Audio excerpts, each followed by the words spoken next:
नमस्कार मित्रांनो, मी आदित्य गरकल तुमच्या सर्वांचं आपल्या या लेक्चरमध्ये स्वागत करतो. बघा, नक्कीच आपल्याला इथे यायला थोडासा आपण जे ठरवलेलं होतं त्याऐवजी थोडासा उशीर झालेला आहे, पण लेट पण थेट या तत्वावर आपण काम करतो.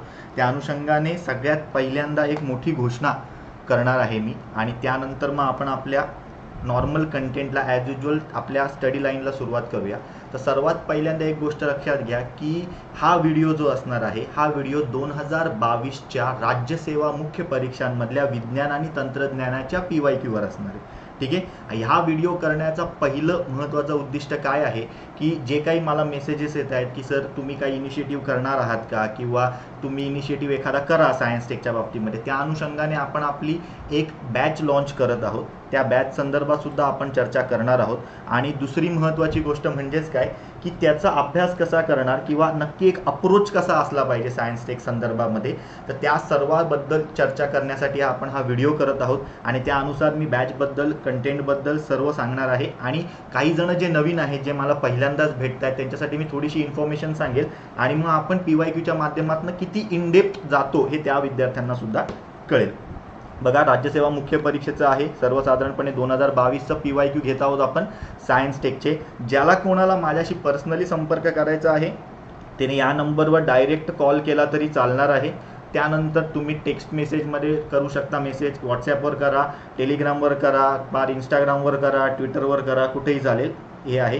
त्यानंतर महत्त्वाची गोष्ट म्हणजे आपलं हे स्वतःचं टेलिग्राम चॅनल आहे, ज्या टेलिग्राम चॅनलवर आपण अभ्यासाशिवाय प्रश्नांशिवाय इतरत्र कुठलीही फालतू चर्चा करत नाही. एखाद दोन कोट असतात आपले, ते आपण टाकू शकतो किंवा ते टाकतो आपण तिकडे की जेणेकरून ते आपल्या कुठेतरी निबंधात वापरता येतील किंवा आपल्याला ते थोडेफार मोटिवेशन देऊन जातात. ठीक आहे.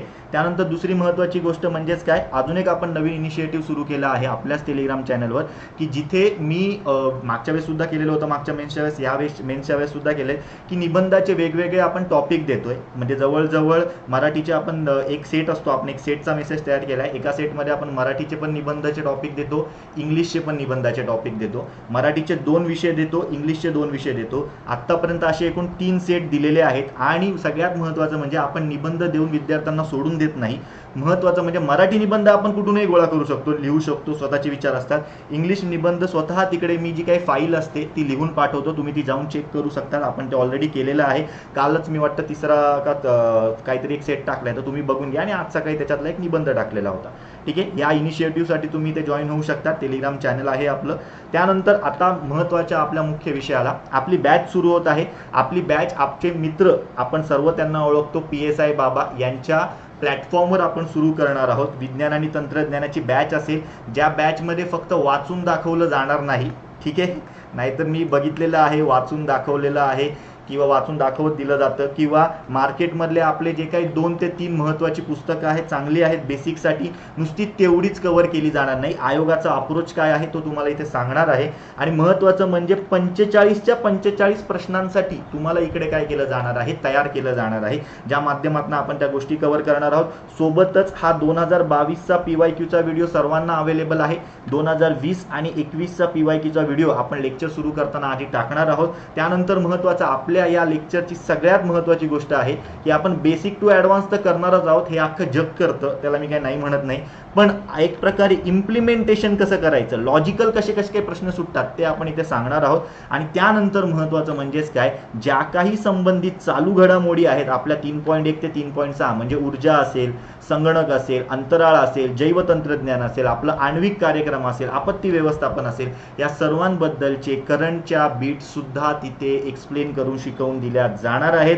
त्यानंतर महत्त्वाचं म्हणजेच काय, एक प्रकार सांगायचं झालं तर आपलं जे टेलिग्राम चॅनल आहे त्या टेलिग्राम चॅनलवर आजपासूनच बघा, म्हणजे सर्वसाधारणपणे सांगायचं झालं तर आज तारीख आहे 26 जून. 26 जून पासून आपण एक काम केलेलं आहे की ज्या ज्या काही महत्त्वाच्या सायन्स टेकच्या करंटच्या बीट मला वाटत आहेत त्या एक प्रकारे एडिट करून हायलाईट करून तुमच्यासमोर आणल्या जाणार आहेत. त्या आपल्या टेलिग्राम चॅनलवर टाकल्या जातील, तुम्ही तिकडनं ते बघू शकता. आजपासूनच सुरुवात केलेली आहे. सगळ्यात पहिल्यांदा IBDCची इन्फॉर्मेशन टाकलेली आहे. आज तुम्ही जाऊन ती व्हिडिओ बघितल्यानंतर बघून घ्या.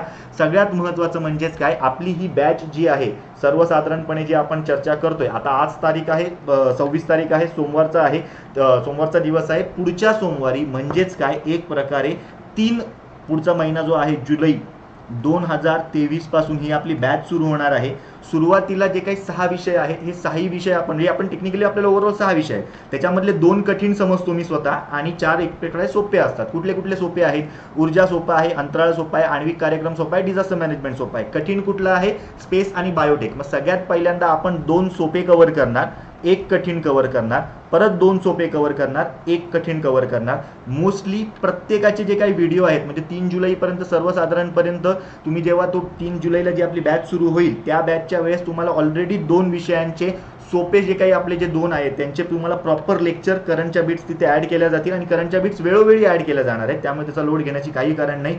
मग एखादा आपण कम्प्युटर किंवा बायोटेक घेऊया, कारण आजकाल त्याच्यावर सुद्धा 10 प्रश्न येत आहेत. त्यानंतर पुढचे जे 2 सोपे आहेत त्याच्यामध्ये अजून कुठले तरी घेऊया आणि मग उरलेला एखादा कठीण तिथे कव्हर करूया. ठीक आहे. सगळ्यात महत्त्वाचं म्हणजे ही बॅच कुठे अवेलेबल असणार आहे? PSI बाबा ॲप आहे, तुम्हाला प्ले स्टोअरला जाऊन PSI बाबा ॲप डाउनलोड करायचं आहे. त्यानंतर महत्त्वाचं म्हणजेच काय, हा जो काही तुम्हाला व्हिडिओ आहे हा PSI बाबा यूट्यूब चॅनलवर सुद्धा सापडतोय. तुम्ही तिकडेही टेलिग्राम जॉईन करू शकतात, माझेही टेलिग्राम जॉईन करू शकता. कंटेंट विषयी माहिती आपल्याकडनं दिली जाणार आहे. आता थोडंसं ॲनालिसिस आणि थोड्या माझ्याबद्दलची इन्फॉर्मेशन 5 मिनिटांमध्ये सांगतो, मग आपण कंटेंटला सुरुवात करूया. जे मला ओळखतात त्यांनी स्किप केलं तरी हे चालणार आहे. बघा, सर्वसाधारणपणे 2017 पासून शिकवत आहे मी, 2023 चालू आहे. ठीक आहे, प्लस आपण जे काय आहे तोपर्यंत. त्यानंतर महत्त्वाचं म्हणजे स्पेसिफिकली सांगायचं झालं तर कुठे कुठे शिकवलेलं आहे? ज्ञानोदय असेल, त्यानंतर कन्सिडर करत असताना गुरुकुल असेल, डेक्कन IAS मध्ये 3 वर्ष होतो. 2020 पासून साधारणतः अनअकॅडमीला मी कंटेंटचं काम करत होतो. टेस्ट सिरीजसाठी आम्ही दोघं होतो, त्याच्यामध्ये मी एक होतो. त्यानंतर 2023ला एक प्रकारे अनअकॅडमी ॲज अ एज्युकेटर म्हणून सुद्धा आपण तिथे 3-4 महिने शिकवलेलं आहे. परंतु आता काहीशा कारणाने आपण हे स्वतःच सुरू करत आहोत की जेणेकरून विद्यार्थ्यांना मला माझ्याप्रमाणे पूर्ण न्याय देता येईल, कुठलंही माझ्यावरती बंधन राहणार नाही इतर गोष्टींचं. त्यानंतर महत्त्वाची गोष्ट म्हणजे काय, सायन्स टेकचं बॅकग्राऊंड काय, मुळात माझं ग्रॅज्युएशन IT मध्ये झालेलं आहे. सो मला त्या गोष्टी मी तुम्हाला सांगू शकतो. त्यामुळे ज्याला कोणाला वाटत असतं की हा कसा शिकवतोय बाबा, मग त्याच्यासाठी बॅकग्राऊंड असणं गरजेचं आहे. तर माझं एज्युकेशन प्रॉपर IT मध्ये झालेलं आहे, ही सगळ्यात पहिली गोष्ट. दुसरी महत्त्वाची गोष्ट म्हणजे मी तुम्हाला चॅलेंजनी सांगतो, 2020, 2021 आणि 2022 या मुख्य परीक्षा ज्या काही आपल्या झाल्या याच्यासाठी जी काही डेक्कन IASनी टेस्ट सिरीज केलेली होती. 2020ला 4 पेपर होते, त्याच्यामध्ये सर्वसाधारणपणे आपण 160 प्रश्न सायन्स टेकचे काढले. 2021ला सुद्धा 4 पेपर होते, त्याचे आपण 160 प्रश्न काढले. 2022ला सर्वसाधारणपणे आपण 2च सायकल तिकडे केलेल्या होत्या, त्याचे 45 हे 90 प्रश्न काढले. आता तुम्ही म्हणाल सर इथे 40 होते, इथे 40 होते, इथे 90 का, म्हणजे 45 का झाले? तर लक्षात घ्या मित्रांनो, सर्वसाधारणपणे जर नीट विचार आपण केला 2013-14 पासून आपण असं म्हणूया ते साधारण 2020 पर्यंत मला 40 प्रश्न स्टेबल दिसत आहेत सायन्स टेकमध्ये. परंतु 2021ला 2022ला आपल्याला सायन्स टेकचे प्रश्न 45 झालेले आहेत. ही सगळ्यात महत्त्वाची गोष्ट आहे, म्हणून ते 45 बिट्स घेतलेल्या होत्या. आता तुम्हाला काम काय करायचं आहे, ज्याच्या कोणाकडे पेपर आहेत किंवा ज्याला कोणाला पेपर पाहिजे असतील तर मस्तपैकी झेरॉक्सच्या दुकानवाल्यांकडे जा, झेरॉक्स घेऊन या किंवा तिथल्या तिथे बघा. हे 160 प्रश्न, हे 160 प्रश्न आणि मी त्या वर्षीचे सांगतोय, मी अजिबात पुढचं सांगत नाही. कारण अनेकदा काय होतं, पेपर झाल्यावर कंटेंट ॲड केला जातो आणि हे सांगितलं जातं हे माझं आलंय, असं अजिबात नाही. 2020च्या टेस्ट सिरीजचे 4 प्रश्न बघा, 160 प्रश्न आपले सायन्स टेकचे बघा. लगेच 2020चा राज्यसेवेचा आपल्या मुख्य परीक्षेचा पेपर बघा, तुम्हाला 18-19 प्रश्न आहेत तसे सापडतील. ठीक आहे, काही प्रश्न सोल्युशनमधनं कव्हर झालेले आहेत. 2021ला तुम्ही बघा, 21ला तर 2 प्रश्न टेक्निशियम 99 वगैरे वगैरे सारखे प्रश्न डायरेक्टली आलेले आहेत. 2021चे सुद्धा तुम्ही आपले 160 प्रश्न बघा, लगेच 2021चा मेन्सचा पेपर बघून घ्या, तुम्हाला कळेल. 2022चा पेपर म्हणजे 22च्या बाबतीमधले हे 90 प्रश्न बघा, तुम्ही 22चा राज्यसेवा मेन्सचा पेपर बघा, लगेच तुम्हाला अंदाज येईल की कुठला प्रश्न आलेला आहे, कसा आलेला आहे. म्हणजे सांगायचं तात्पर्य काय, आपण गेल्या 3 वर्षापासून कंटिन्युअसली, आणि मी हे ऑन रेकॉर्ड सांगतोय म्हणजेच प्रॉपर त्याला कुठला ना कुठला तरी आधार आहे, कुठलाही हवेत गोळीबार चालू नाही आपल्याकडे. कुठल्याही पद्धतीने सांगायचं झालं तर सर्वसाधारणपणे आपण थ्रूआउट 3 वर्षांपासून ॲटलिस्ट 40 आउट ऑफ 16, 18, 20 किंवा 45 आउट ऑफ 16, 18, 20 असे प्रश्न तुम्हाला मी थेट आणून देतोय. ठीक आहे, थेट म्हणजे तुम्हाला त्याच्यासाठी डोकं लावायची काही गरजच नाही. मग तुम्ही म्हणाल की सर ते प्रश्न सर्वांना पण सुटतील का, असं नाहीये मित्रांनो. त्या प्रश्नांसाठी तो पॉईंट ऑफ व्ह्यू डेव्हलप झाला पाहिजे किंवा त्या गोष्टी तिकडनं तशा आपल्याला कळाल्या पाहिजेत. मग अभ्यास कसा करायचा ते इकडे कव्हर करणार आहोत. दुसरी महत्त्वाची गोष्ट इथे मला सांगावीशी वाटते की सोर्सेस. ठीक आहे, अनेकांना काय वाटतं की मी इकॉनॉमी खूप भारीतलं करेल आणि सायन्स टेक जसं झालं तसं झालं. पण 2022च्या अनेकांना तुम्ही प्रश्न बघा की अनेकांना सायन्स टेक हे कठीण वाटलेलं आहे. आणि मी तुम्हाला सांगेन की इकोमध्ये प्रत्येक जण जो काही पोस्ट होल्डर असतो तो त्यातल्या त्यात 5-6 मार्कच कुठेतरी एक प्रकारे पुढे मागे असतो. पण त्याला ॲडेड ॲडव्हान्टेज तुम्ही कशाने देऊ शकतात? सायन्स टेकने देऊ शकतात. मी हे 6ही टॉपिक जे आहेत आपले, हे 6 टॉपिक सर्वसाधारणपणे 15 आवर्स +-2 या आवर्समध्ये, प्लसच मायनस तर कधी होतच नाही. जेणे कोणी लेक्चर बघितले तर आपले मी 7-7 तास पॉलिटीचे मागच्या वर्षी राज्यसेवा मेन्सचा पेपर डेक्कन आयएसच्या माध्यमातून कव्हर केलेला होता टेस्ट सिरीजचा. एक पेपर 7 तासांचा. त्यामुळे 15 तासांच्या खाली तर आपण येणार नाही, तेवढी गरजच आहे ती. आपण ॲटलिस्ट त्या गोष्टी तिकडे करणार आहोत. 15+2 म्हणजे एक 15 तास मिनिमम मी तुम्हाला शिकवणार आहे. मग आता तो तुमचा कॉल आहे, तुम्ही ते काय 1.25 ने बघतायत, 1.50 ने बघतायत का 2च्या स्पीडने बघतायत. युजली माझा बोलायचं स्पीड बघता आपण 1.25 1.50 ने तुम्ही बघितलं तर तुमचा हा जो काही कोर्स आहे हा 10 आवर्समध्ये किंवा +- किंवा प्लसच आपण पकडूया 2 आवर्समध्ये कंप्लीट होईल. ही सगळ्यात पहिली गोष्ट. त्यानंतर महत्त्वाचं सोर्सेसच्या बाबतीत सांगायचं तर सर्वजण काय विचार करतात, एकतर मी हे प्रकाशन वापरेल, मी ते प्रकाशन वापरेल किंवा ते प्रकाशन वापरेल. आता मित्रांनो, तुम्ही ह्या तीनही प्रकाशनची पुस्तकं घेऊन या, 2022चा पेपर घेऊन या. तुम्हाला 10च्या वर जर प्रश्न सापडले तर मला येऊन भेटा. ठीक आहे, मी हे पूर्ण तुम्हाला चॅलेंजनी सांगतोय. म्हणजेच काय, जर 45 आउट ऑफ जर तुम्हाला 10च येत असतील तर मग आपला स्कोरच येणार नाही ना तिकडे. अनेक जण असे आहेत की त्यांना GS4 मध्ये आपल्याला मी बघितले आता 2022ला सुद्धा अक्षरशः 60 आणि 62 मार्क आहेत. जर तिथे त्यांना ॲटलिस्ट 75-77 जरी असते ते आज 100% सेफ राहिले असते त्यांच्या स्कोरनुसार. सांगायचं तात्पर्य, इकोमध्ये आपण कुठेतरी बेसिक समपातळीवर असतो. सायन्स टेक हा तुम्हाला ॲडेड ॲडव्हान्टेज ठरू शकतो. 45 पैकी आरामात तुम्ही एक 35-33 बरोबर आणू शकता. तर हे मी तुम्हाला गॅरंटीने सांगतो, तुम्ही जर लॉजिकनी पूर्णपणे आपली बॅच ऐकली किंवा पूर्णपणे थोरोली आपण जे सांगतोय ते कव्हर केलं तर. ठीक आहे, मग त्यामुळे तुम्हाला हे बेसिक तर शिकवलं जाणारच आहे या तीनही पुस्तकांमधलं. त्या ॲज अ ज्या काही हँड रिटन नोट्स असतील किंवा ॲज अ काही असं लिहून दिलेलं असेल हे तुमच्यापर्यंत पाठवलं जाणारच आहे. प्लस ॲडेडमध्ये तुम्हाला करंटचा पॉईंट ऑफ व्ह्यू सांगितला जाणार आहे, करंटचा पॉईंट ऑफ व्ह्यू. आणि सगळ्यात महत्त्वाची गोष्ट म्हणजे काय, जशी आपली परीक्षा येईल, आता समजा आपण असा विचार करूया आपली परीक्षा ऑक्टोबरला आहे. ठीक आहे, ऑक्टोबरला आल्यानंतर सप्टेंबरच्या सर्वसाधारणपणे 20 तारखेच्या दरम्यान आपण असं म्हणूया की पेपर कदाचित तिथे तयार झालेला असेल, प्रिंट वगैरे सुद्धा. मग 20 सप्टेंबरच्या मानाने जे काही करंटच्या न्यूज असतील सायन्स टेकच्या बाबतीमधल्या त्या तुम्हाला मी इकडे प्रॉपरली सांगणार आहे की जेणेकरून तुमचा तो बीट सुद्धा चुकणार नाही. तोपर्यंत थ्रूआउट आपलं जे टेलिग्राम चॅनल आहे तिथे आपण महत्त्वाच्या गोष्टी अंडरलाईन सुद्धा करून पाठवणार आहोत. आता मी करंटवर काय एम्फॉसिस देतोय हे तुम्हाला मी दाखवतो. पेपर सुरू करण्याआधी आपण फक्त सुरुवातीला मोजूया की करंटवर प्रश्न किती आले आयोगाचे. ठीक आहे, हा पहिला प्रश्न लॉजिकल होता, करंट ओरिएंटेड होता. कसा तुम्हाला सांगतो, हा एक झाला. ठीक आहे, त्यानंतर कन्सिडर करत असताना आपण जर अजून बघायचं झालं तर पुढचा प्रश्न करंटच्या बाबतीमधला हा 2019चा आहे, पण त्यातल्या त्यात आपण करंटची बीट समजू शकतो. हा दुसरा झाला. ठीक आहे, दीनबंधू स्थिर घुमट हे करंटमध्ये चर्चेत होतं, नाहीतर हे जवळजवळ 1980s BTs मधलं आहे, त्यामुळे हा तिसरा झाला. हा TNT फॅक्च्युअल डेटा आहे, 3 झाले. हा सुद्धा फॅक्च्युअल आहे, हा सुद्धा फॅक्च्युअल आहे. त्यानंतर सूर्यमित्र चर्चेमध्ये होतं, त्यामुळे हा प्रश्न आला. चौथा करंटचा प्रश्न झाला तुमचा. एक प्रकारे ह्याच्या बाबतीमध्ये जी काही डार्ट मिशन होती, या डार्ट मिशनला अनुषंगून हा प्रश्न आपल्याला विचारला होता, किंवा एक प्रकारे स्टारलिंक जे सध्या चर्चेत असतं बघा, उपग्रह साखळी, त्याच्यामुळे हा चर्चेतला प्रश्न आहे. 5 प्रश्न करंटचे झाले. वॉकी टॉकी नॉर्मल प्रश्न आहे, हा 6 करंटचा प्रश्न वाटला मला, म्हणजे ऑब्व्हियसली आहे हा. त्यानंतर एक प्रकारे कन्सिडर करता 7वा करंटचा प्रश्न आहे. त्यानंतर अजून जर सांगायचं झालं तर एक प्रकारे स्वयं फुल फॉर्म 8वा करंट बनण्यापेक्षा आपण चला एक प्रकारे म्हणून त्याला बेसिकच प्रश्न आहे. 7 प्रश्न झाले एकूण आत्तापर्यंत आपले. त्यानंतर हे काही लंपीबद्दल विचारलेला होता, हा 8वा प्रश्न झाला तुमचा. त्यानंतर कन्सिडर करता 30 तारीख 2022च दिली, करंटचाच मुद्दा आहे, 9वा झाला. त्यानंतर हा 10वा झाला तुम्हाला जे काही फ्रॉगबद्दल विचारलेला होता, क्रॉल्ड फ्रॉगबद्दल, हा 9वा प्रश्न करंटचा आहे. हा 10वा प्रश्न तुमचा करंटचा आहे नोबेल अवॉर्डचा. सगळेच जण करंटचे नाही आहेत, बाकीचे आहे ते कन्सिडर करत असताना लँड स्टेनियर हा करंटचा होता. 9वा इकडे कन्सिडर आपण म्हणूया, किंवा त्याच्याबद्दल चर्चा होती म्हणून तो करंटचा होता. आता सायन्समध्ये युजली ते वाचतो आपण. त्यानंतर 9 झाल्यानंतर हा मी एक म्हणेन हा करंटचाच प्रश्न आहे, कारण हा चर्चेमध्ये होता. ह्याचं सुद्धा मी लॉजिक सांगेल कसा आहे तो. 9वा होता. त्यानंतर एक प्रकारे असं म्हणूया हे करंटमध्ये होतं, 10वा चर्चेमधलं होतं, NDDBने कुठले प्रमाण वापरलेले होते. त्यानंतर नाही, हे बायोसेफ्टी लेवलचं आहेत. हे पण हे आहे, हे पण करंट आहे. हा एक प्रकारे आपण असं म्हणू शकतो की लॉजिकल आहे, पण ठीक आहे 10चा आपण हा नको करंटला पकडूया.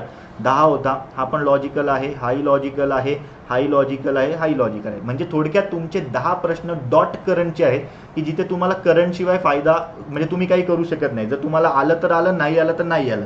हे करंटचे जे काही 10 प्रश्न आहेत, या 10 प्रश्नांपैकी मी असं म्हणेन की चला तुमचे 4 प्रश्न सुटले, उरलेल्या 6 प्रश्नांचं काय. सर तुम्ही म्हणा 6 प्रश्नांसाठी एवढी दुनियादारी करू का? नको करू ना, सांगतोय ना मी आपल्या बॅचमध्ये.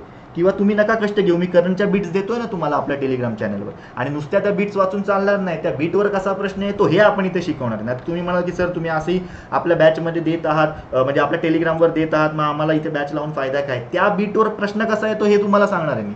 At the end of the day topic काढायचा, त्या टॉपिकची एवढी चिरफाड करायची, त्याला एवढं पिन डाऊन करायचं की आपल्याला ओळखता आलं पाहिजे की ह्याच्यावर प्रश्न आला तर इकडेच येणार आहे. हे आपलं काम इथे होणार आहे सगळ्यात पहिल्यांदा. त्यानंतर काही लॉजिकल अप्रोच असतात.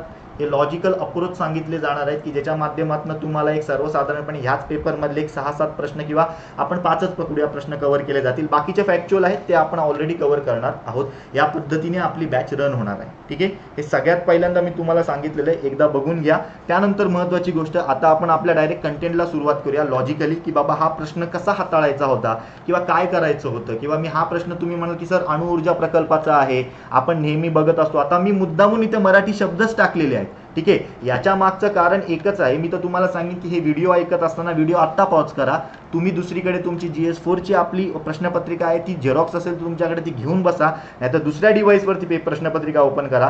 पण हे तुम्हाला सांगायचं काम काय आहे, मुद्दामून इथे मराठी शब्द का वापरले. आपण जी काही पुस्तकं वापरतो त्या पुस्तकांमध्ये फक्त मराठी असतं. ऑन द स्पॉट आपल्याला मराठी नाही सुचलं तर त्याचे इंग्लिश वर्ड्स आपल्याला माहिती असणं गरजेचं आहे. त्याच्यासाठी मी इथे फक्त मराठी शब्द टाकले. याचे इंग्लिश शब्द मी तुम्हाला लेक्चरमध्ये सांगतो की. पण आपलं जे काही फंबल होतं तिकडे की आपल्याला सवय असते पुस्तकामधला शब्द ओळखायचा आणि पुढे जायचं, पण असं न करता कन्सिडर करत असताना कसं ते इंग्लिशमधनं काय बघायचं किंवा एखादा प्रश्न इंग्लिशमध्ये कसा हाताळला पाहिजे ते आपण इथे चर्चा करणार आहोत. ठीक आहे, सगळ्यात पहिल्यांदा अणुऊर्जा प्रकल्प आहे, म्हणजे ॲटॉमिक रिॲक्टर जे आपण थोडक्यात अणुभट्ट्या वगैरे बघतो, तिथे वीज निर्मितीसाठी वापरल्या जाणाऱ्या आण्विक क्रिया कुठल्या कुठल्या रिॲक्शनचा वापर करतो असं इथे विचारलेलं आहे. सगळ्यात पहिल्यांदा हा प्रश्न मी म्हणेन PYQ. ठीक आहे, तुम्ही म्हणाल सर कसा, 2 मिनिटात सांगतो, लक्षात ठेवा. पण आधी आपण याचं उत्तर बघूया काय आहे. याचं उत्तर आयोगाने आपल्याला ऑप्शन क्रमांक 4 दिलंय. अनेकांनी याचं उत्तर फक्त 1 मारलेलं होतं. ठीक आहे, त्यांना वाटत होतं की फक्त विखंडन ही क्रिया जी आहे, जी आपण कन्सिडर करत असताना फिजन फ्युजन मधली जी काही फिजन बघत असतो ती क्रिया. मग फिजनवर आयोगाने प्रश्न विचारलाय ना, फिजनची आपल्याला केमिकल रिॲक्शन कुठली बरोबर, हा सुद्धा आयोगाने प्रश्न विचारलेला आहे. थोडक्यात काय असतं, आपण काय बघतो, युरेनियम 235 असतो. ठीक आहे, कन्सिडर करत असताना त्याच्यावर आपण काय करत असतो, 3 न्यूट्रॉनचा मारा करत असतो. हा 3 न्यूट्रॉनचा एक प्रकारे काय करत असतो, मारा करत असतो किंवा न्यूट्रॉनचा मारा करत असतो. 3 म्हणण्यापेक्षा 3 ते एकदम फॅक्च्युअल झालं, पण 1 न्यूट्रॉनचा त्याच्यावर समजा आपण मारा केलेला आहे. मग त्याच्यातनं बाहेर काय निघत असतं, आपण कन्सिडर करत असताना बेरियम निघत असतो, क्रिप्टॉन निघत असतो आणि एक प्रकारे कन्सिडर करत असताना एनर्जी निघत असते. ठीक आहे, ही आपल्याला प्रॉपर एक प्रकारे, आणि महत्त्वाचं म्हणजे याच्यासोबत अजून 3 काय निघत असतात, एक प्रकारे कन्सिडर करत असताना न्यूट्रॉन निघत असतात. ही बेसिकली केमिकल रिॲक्शन आपल्याला आयोगाने विचारलेली आहे, कुठली बरोबर आहे कुठली नाही. सांगायचं तात्पर्य म्हणजे आपल्याला एवढं तर माहिती आहे की आपण काय करत असतो, एक प्रकारे कन्सिडर करत असताना विखंडनाचा वापर वीज निर्मितीसाठी आपण करतो. ठीक आहे, संपला विषय. आता पुढे येत असताना म्हणजे तुमच्या ऑप्शनमध्ये ए पाहिजे, जिथे ए नाहीये तो ऑप्शन डायरेक्ट कट करा. ठीक आहे, दुसरा काय आहे, संलयन. आता संलयन मराठीत वाचलं तर काही संबंधच नाही आपल्याला. मग संलयन कन्सिडर करत असताना आपण काय बघत असतो, जे एक प्रकारे फ्यूज होतं, फ्युजन, त्याचा आपण इथे सर्वसाधारणपणे विचार करत असतो. म्हणजेच काय, इथे काय होत आहे की एक प्रकारे हायड्रोजन जो आहे, हा हायड्रोजन काय केला जात आहे, एकत्र केला जात आहे. आणि याच्यापासून निर्मिती कशाची होत आहे कन्सिडर करत असताना, 3 हायड्रोजनच्या एक प्रकारे कणांची, त्यानंतर एक प्रकारे कन्सिडर करत असताना एका न्यूट्रॉनची आणि सोबत एनर्जीची निर्मिती होत आहे. ठीक आहे, एनर्जीची निर्मिती होते. आपल्याकडे मोठ्या प्रमाणामध्ये आपण अणुभट्ट्यांमध्ये वीज निर्मितीसाठी विखंडन वापरतो. पण मागच्या वर्षी कन्सिडर करत असताना युकेने आणि यूएसने एक प्रकारे फ्युजनचा सुद्धा वापर वीज निर्मितीसाठी अणुभट्ट्यांमध्ये केला जातो. याच्या उद्देशाने शोध लावले होते, त्यांनी प्रयोग केलेले होते, ते यशस्वी ठरलेले होते, त्यामुळे हे कन्सिडर केलं जात होतं. आणि हा त्याच्यामुळे आलेला प्रश्न आहे. आणि ह्याच्याने सुद्धा एनर्जी निघते. ऑब्व्हियसली इथे 300 मेगा EV काय निघत असते, आपल्याला एनर्जी निघत असते. त्याच्या तुलनेमध्ये इथे जवळजवळ 3.3च निघते. फ्युजन आणि फ्युजन मधला हा बेसिक फरक आहे. पण कन्सिडर करत असताना याचा सुद्धा वापर केलाच जातो, फक्त तो मोठ्या प्रमाणात केला जात नाही. मग आपल्याला शिकवतानाच शिकवलं गेलेलं आहे किंवा आपल्याला लिहितानाच सांगितलं गेलेलं आहे की फ्युजन सूर्यात होतं आणि जे काय आहे फ्युजन कन्सिडर करत असताना आपण ते आपल्या अणुभट्ट्यांमध्ये बघतो, विखंडन आणि संलयन जे काय असेल ते. म्हणजे आपल्याला सांगतानाच चुकीचं सांगितलंय. आपल्याला असं सांगितलं पाहिजे जी संलयनाची क्रिया आहे ही हाय टेम्परेचरमध्ये होते, जिथे टेम्परेचर बेसिक हायच लागतो. मग आपल्याकडे सगळ्यात सोपं उदाहरण कुठलं? सूर्य. असं काहीच गरजेचं नाही ते फक्त सूर्यात होईल. ठीक आहे. मग त्या चायनाने तर आपल्याकडे कृत्रिम सूर्य सुद्धा बनवलेला होता. ठीक आहे. आणि दुसरं काय सांगितलं जातं, वीज निर्मितीसाठी अणुप्रकल्पांमध्ये विखंडनाची क्रिया वापरली जाते. ही एक प्रकारे तरतूद इथे वापरली जाते. मित्रांनो, ही तरतूद किंवा ही क्रिया जास्त प्रमाणात वापरली जाते हा योग्य शब्द पाहिजे होता. काही मुलांचं हे त्याच्यामुळेच चुकलंय कारण कन्सेप्च्युअल क्लॅरिटी आपल्याला देतानाच चुकीची दिली गेलेली आहे. आणि तिसरी महत्त्वाची गोष्ट मित्रांनो, आण्विक क्षय. आण्विक क्षयाला इंग्लिशमध्ये आपण टेक्निकली जर बघितलं असतं त्याला आपण म्हणतो न्यूक्लिअर डिके.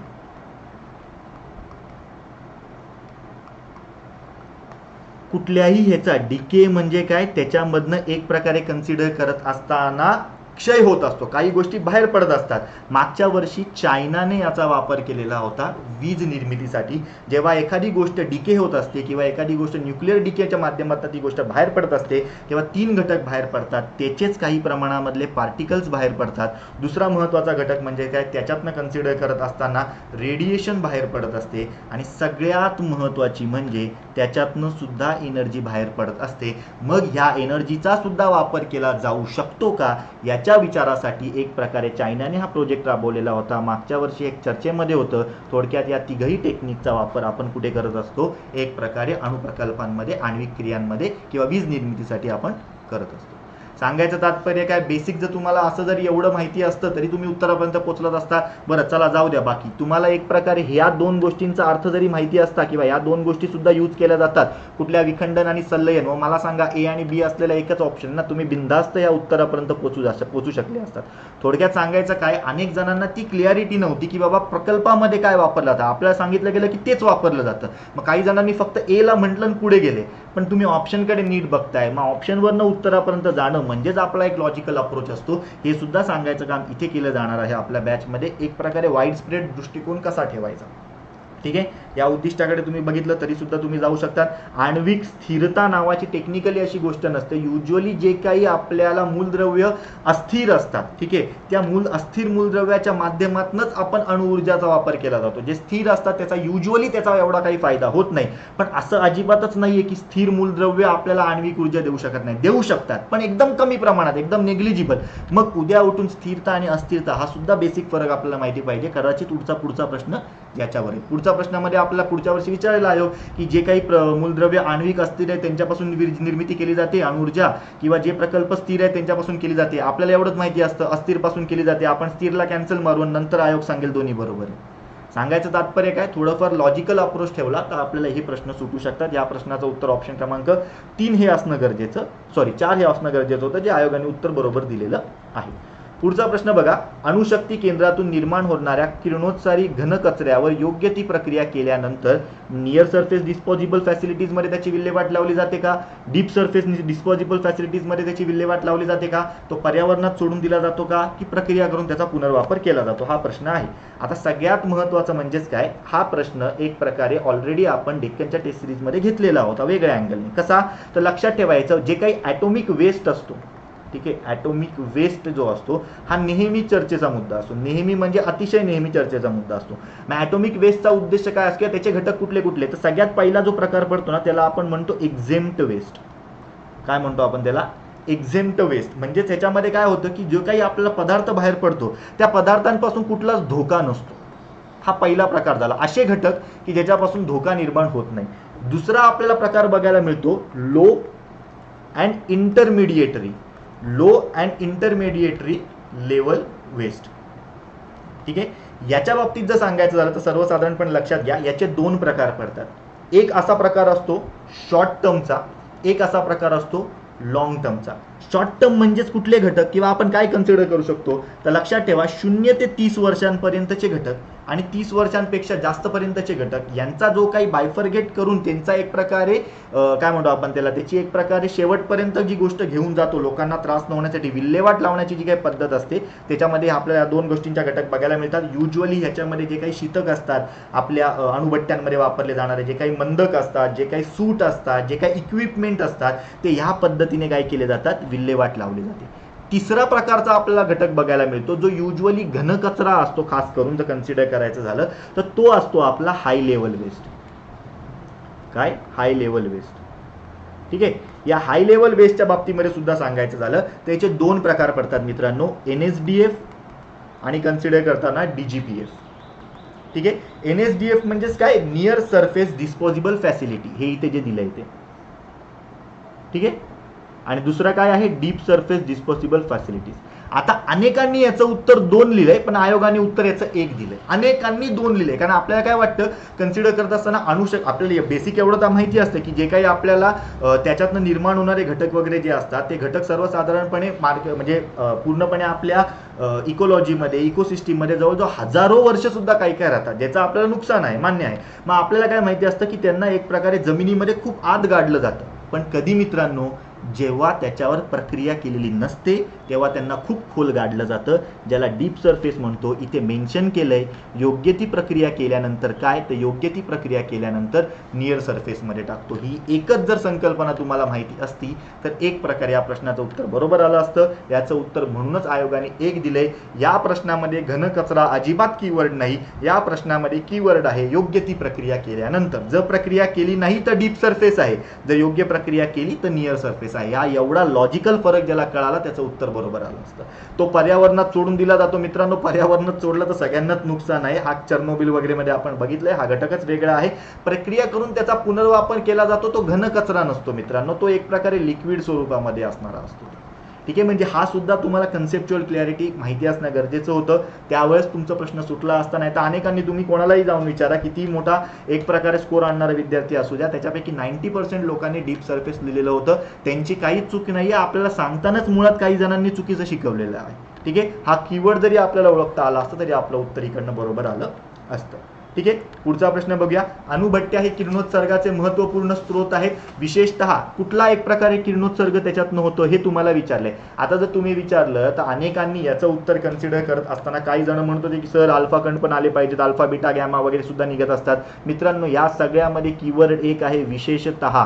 म्हणजेच काय, आपण असं म्हणतो की या विद्यार्थ्याला मेन्समध्ये 490 मार्क आहे, विशेषतः त्याला GS2 मध्ये 115 मार्क आहेत. म्हणजे आपण एम्फासिस कशावर केलं, त्याच्या GS2च्या मार्कांवर. बाकीच्या मध्ये त्याला नॉर्मल आहेत असं आपण समजतोय. सेम गोज विथ दिस.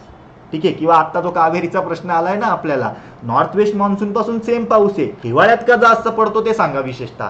तसंच होतं. अल्फा बीटा गॅमा ह्या सगळ्या गोष्टी आहेत, मान्य आहे. एक्सरेचा तर युजली काही संबंध नाही. पॉझिट्रॉन हा वेगळाच घटक कन्सिडर केला जातो केमिस्ट्रीमधला, तो घटकच कम्प्लिटली वेगळा आहे. अल्फा आणि न्यूट्रॉनमध्ये अनेक जण कन्फ्यूज होते. न्यूट्रॉन ह्याच्यातनं युजली बाहेर पडत असतो. आपण मागेच एक प्रकारे केमिकल रिॲक्शन लिहिलेली आहे. न्यूट्रॉन एनर्जी बाहेर पडत असते. 3 नव्याने न्यूट्रॉन आपल्याला सर्वसाधारणपणे मिळतात फ्युजनमध्ये, आणि फ्युजनमध्ये आपल्याला 1 मिळतो. संपला विषय. सरसकट याचं उत्तर न्यूट्रॉन किरणोत्सर्ग हे असणं गरजेचं होतं. सांगायचं तात्पर्य, काही काही प्रश्न हा एक खूप सोपे होते. हा प्रश्न अनेकांचा बरोबर आला असेल, पण ऍटलीस्ट काही जणांनी जर अल्फा आणि न्यूट्रॉन मध्ये कन्फ्यूज असेल तर ते फक्त लॉजिकली जी बेसिक संकल्पना क्लिअर नाही म्हणून कन्फ्युजन असू शकेल, अन्यथा बरोबर आहे. ठीक आहे. याच्यामध्ये काही जास्त या प्रश्नामध्ये वेळ घालवण्याची गरज नाही, हे एकदम बेसिकली सांगितलं जातं. ठीक आहे. पुढचा प्रश्न बघा. वस्तूला स्पर्श न करता त्या वस्तूबद्दलची माहिती मिळवता येते, या तंत्रज्ञानाला असे म्हणतात. आता फोटोग्राफी याचा टेक्निकली संबंध नाही. फोटोग्राफीमध्ये काय केलं जातं, फोटोग्राफीमध्ये कन्सिडर करत असताना फोटो टिपला जातो, तो क्षण कॅप्चर केला जातो, ती मोमेंट कॅप्चर केला जातो. That's it. इथे ते विचारलेलंच नाहीये. ठीक आहे. तुम्हाला माहिती मिळवायची, ती मोमेंट कॅप्चर नाही करायची. पहिले फोटोग्राफी कट करा, डी वाला ऑप्शन कट करा. ठीक आहे. आता तुम्हाला कळतंय ए कॉमन आहे. इथे कन्सिडर करत असताना ए बघा, टोपोग्राफी काय आहे. आता टोपोग्राफी जेव्हा आपण म्हणतो तेव्हा एक सर्वसाधारणपणे आपण असा विचार करतो की युजली कन्सिडर करत असताना एखाद्या घटकाबद्दलची जी काही फिजिकली कॅरेक्टरिस्टिक्स आपल्याला ज्या काही बघाव्या लागतात, म्हणजे माती काय आहे किंवा खनिज संपत्ती काय आहे, किंवा तिथे पाऊस कशा प्रकारचा पडतो, किंवा त्या मातीची मग धूप कशी होते. जेव्हा काही एखाद्या जमिनीचे फिजिकल कॅरेक्टरिस्टिक्स आपण बघत असतो तेव्हा आपण टोपोग्राफी करतो आणि युजली त्याच्यासाठी आपल्याला स्पर्श करावा लागतो. म्हणजेच थोडक्यात ती माती जी असते ती नाही का आपण युजली वेगवेगळ्या म्हणजे प्रयोगशाळांमध्ये काय केली जाते, पाठवली जाते. आपल्या एन्व्हायरमेंट ॲक्टमध्ये सुद्धा ज्या काही प्रयोगशाळा आहेत त्याच्या ठिकाणी पाठवली जाते. मग त्याच्यासाठी आपला स्पर्श वगैरे करायची गरज असते. जिओडेटिकच्या बाबतीमध्ये जर सांगायचं झालं तर जिओडेटिक याच्या बाबतीमध्ये ह्यालाच आपण युजली ढोबळमानाने लँड सर्वे म्हणतो.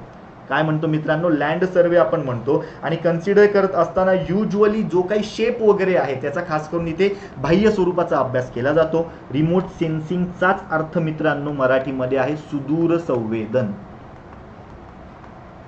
म्हणजेच रिमोट सेन्सिंग. युजली काय आहे आपण बघतो, रिमोट सेन्सिंगचे HQ सुद्धा आपल्याला विचारलेलं आहे, शादनगर हैदराबाद, बरोबर. मग कन्सिडर करत असताना सुदूर संवेदनाच्या बाबतीमध्ये काय आपण म्हणू शकतो की मी सॅटेलाइटचा वापर केला. सॅटेलाइट काय करत असतात, फोटो कॅप्चर करत असतात आणि त्या फोटोनुसार काय केलं जातं, एक प्रकारे त्याच्यामध्ये कुठलं खनिज सापडते किंवा ते एक प्रकारे ट्रान्समिशन ट्रान्झिस्ट करत असतात, त्याचा अभ्यास केला जातो. त्याच्यानुसार काय केला जातो, एक प्रकारे शोध लावला जातो किंवा माहिती मिळवली जाते. तो असतो आपला रिमोट सेन्सिंग घटक. आयोगाने डॉट उत्तर दिलेलं आहे, फक्त बी बरोबर. ठीक आहे. सांगायचं तात्पर्य रिमोट सेन्सिंगची संकल्पना जरी माहिती असती तरी उत्तर बरोबर आलं असतं, पण अनेकांसाठी हा प्रश्न सोपा होता, अनेकांनी हा प्रश्न बरोबर दिलेला आहे, त्याच्याबद्दल काही लोड घेण्याचा अशी काही गरज नाही. फक्त युजली तुम्हाला टोपोग्राफीचा अर्थ कळाला असता तर तुम्ही हे दोन्ही ऑप्शन सुद्धा कट करू शकले असते. अनेक जण याच्यामध्ये कन्फ्यूज झालेले होते, काही जणांनी ए आणि बी सुद्धा मारलेले आपल्याला बघायला मिळतात. But there is difference in between topography आणि रिमोट सेन्सिंग. ठीक आहे, एवढं जरी लक्षात असतं तरी सफिशियंट आहे. बट तुम्हाला रिमोट सेन्सिंग एक प्रकारे कन्सिडर करत असताना आपल्या म्हणजे स्पेसच्या बाबतीमधनं सुद्धा वाचावी लागत असते. पुढे बघूया काय आहे बघा, थोरियमचा अणु इंधन म्हणून वापर याबाबत खालीलपैकी कोणती विधाने सत्य आहेत. थोरियमचा अणु इंधन म्हणून वापर, आता थोरियम म्हणजेच काय, थर्ड लेवलची आपल्याकडे असणारी एक प्रकारे अणुच्या बाबतीमधली इन्फ्रास्ट्रक्चर. पहिल्या लेवलला युजली आपण कन्सिडर करता युरेनियम वापरलाय, दुसऱ्या लेवलला आपण युरेनियम प्लस प्लुटोनियम वापरलाय. मग आपल्याला कळालं की आपल्याकडे युरेनियमचे साठे इझिली अवेलेबल नाही आहेत, फार कमी प्रमाणात आहे.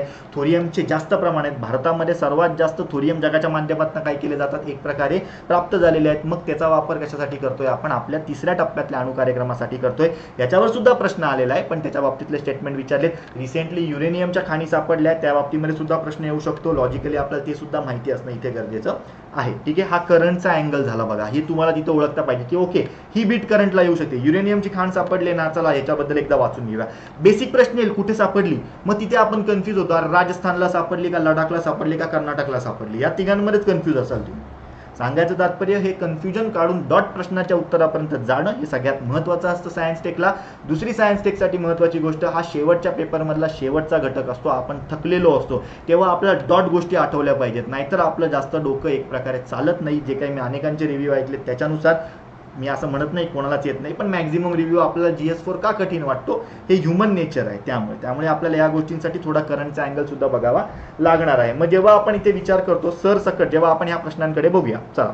अणु इंधन, मला सांगा अणु इंधनाचा उपयोग युजली कन्सिडर करत असताना आपण त्याचा म्हणजे अणु शक्तीला किंवा ॲटॉमिक एनर्जीला आपण प्रदूषण करणारी एनर्जी म्हणतो का नॉन पोल्युटेड एनर्जी म्हणतो. आपल्याला बेसिकली तुम्हाला सांगतो 2021च्या PSI मेन्सचा जो काही पेपर झालेला होता त्याच्यामध्ये बघून घ्या, कदाचित हरित एनर्जीबद्दल आपल्याला प्रश्न विचारलेला आहे, ग्रीन एनर्जीबद्दल. त्याच्यामध्ये वाटतं त्यांनी उत्तर अणु इंधन दिलेलं आहे. ॲटॉमिक एनर्जीने एक प्रकारे जे काही पोल्युशन आहे ते फार कमी केलं जाते कंपॅरेटिव्हली आपले दगडी कोळसावाली एनर्जी आहे, हायड्रो इलेक्ट्रिकवाली एनर्जी आहे, जो काही घटक आहे तो. मग उद्या उठून हरितगृह वायूंचे उत्सर्जन होणार आहे का मित्रांनो, जर आपण त्याचा अणु इंधन म्हणून वापर करत असेल तर. हरितगृह वायू म्हणजेच काय कन्सिडर करत असताना क्लोरोफ्लोरोकार्बन CFCs आपण कन्सिडर करूया, ठीक आहे, किंवा ग्रीन हाऊस गॅसेस. मग उद्या उठून ह्या ग्रीन हाऊस गॅसेसमुळे काय होणार आहे, पर्यावरणावर चांगला परिणाम होणार आहे का वाईट परिणाम होणार आहे, ऑब्व्हियसली वाईट परिणाम होणार आहे. मग उद्या उठून जर अणु इंधनामुळे वाईट परिणाम होत असेल तर त्याला आपण ग्रीन एनर्जी म्हणू का, नाही म्हणणार. सरसकट पहिला ऑप्शन कट करा.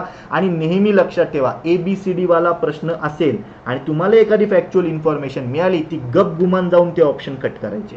तुम्ही डायरेक्टली उत्तरापर्यंत पटकन पोहोचता, ठीक आहे. आणि आयोगाची एवढी काही प्रश्न रचना करण्याची जी काही तयारी आहे किंवा आतापर्यंत आपण जे काही आयोगाचे बघितलेले आहेत प्रश्नांचे स्वरूप, त्याच्यामध्ये आयोगाने काय सांगितले, बाबा मला एक्स्ट्रा ऑर्डिनरी नको सांगू, तुम्हाला बेसिकच सांग, मी तुला बेसिकच विचारले, पुढे जाऊन आपण मग विचार करू, ठीक आहे. दुसरं स्टेटमेंट बघा कसं ते तुम्हाला सांगतो. थोरियम इंधन म्हणून वापरण्यापूर्वी त्याचे अणुभट्टीत युरेनियम 233 मध्ये रूपांतर करणे आवश्यक आहे. आता ही खूप टेक्निकल बीट झाली, ठीक आहे, ही खूप टेक्निकल बीट झाली. चला मी म्हणतो ही आपल्याला माहिती आहे, नाही पुढे जाऊया आपण. तिसरी बघूया, भारतात युरेनियमच्या तुलनेत थोरियमची संसाधने मर्यादित आहेत. आता इथे कन्सिडर करत असताना सगळ्यात महत्त्वाचं म्हणजेच काय, मर्यादित म्हणजेच काय, एक प्रकारे आपल्याला कळायला पाहिजे लिमिटेड आहेत, म्हणजे थोडक्यात एक कमी आहेत असं म्हणूया. आत्ताच मी तुम्हाला सांगितलं आपल्याकडे युरेनियम जास्त आहे का थोरियम जास्त आहे, थोरियम जास्त आहे ना मित्रांनो. मग थोरियमची साधने लिमिटेड असणार आहेत का बाबांनो, अजिबात नाही. थोरियमची साधने युरेनियमच्या तुलनेत नक्कीच जास्त असणार आहे. तिसरं पण स्टेटमेंट चुकीचं आहे, क चुकीचं आहे. बघा क चुकीचा असलेला ऑप्शन कट करा, क चुकीचा असलेला ऑप्शन कट करा. लोड घेऊच नका, उत्तर निघालं.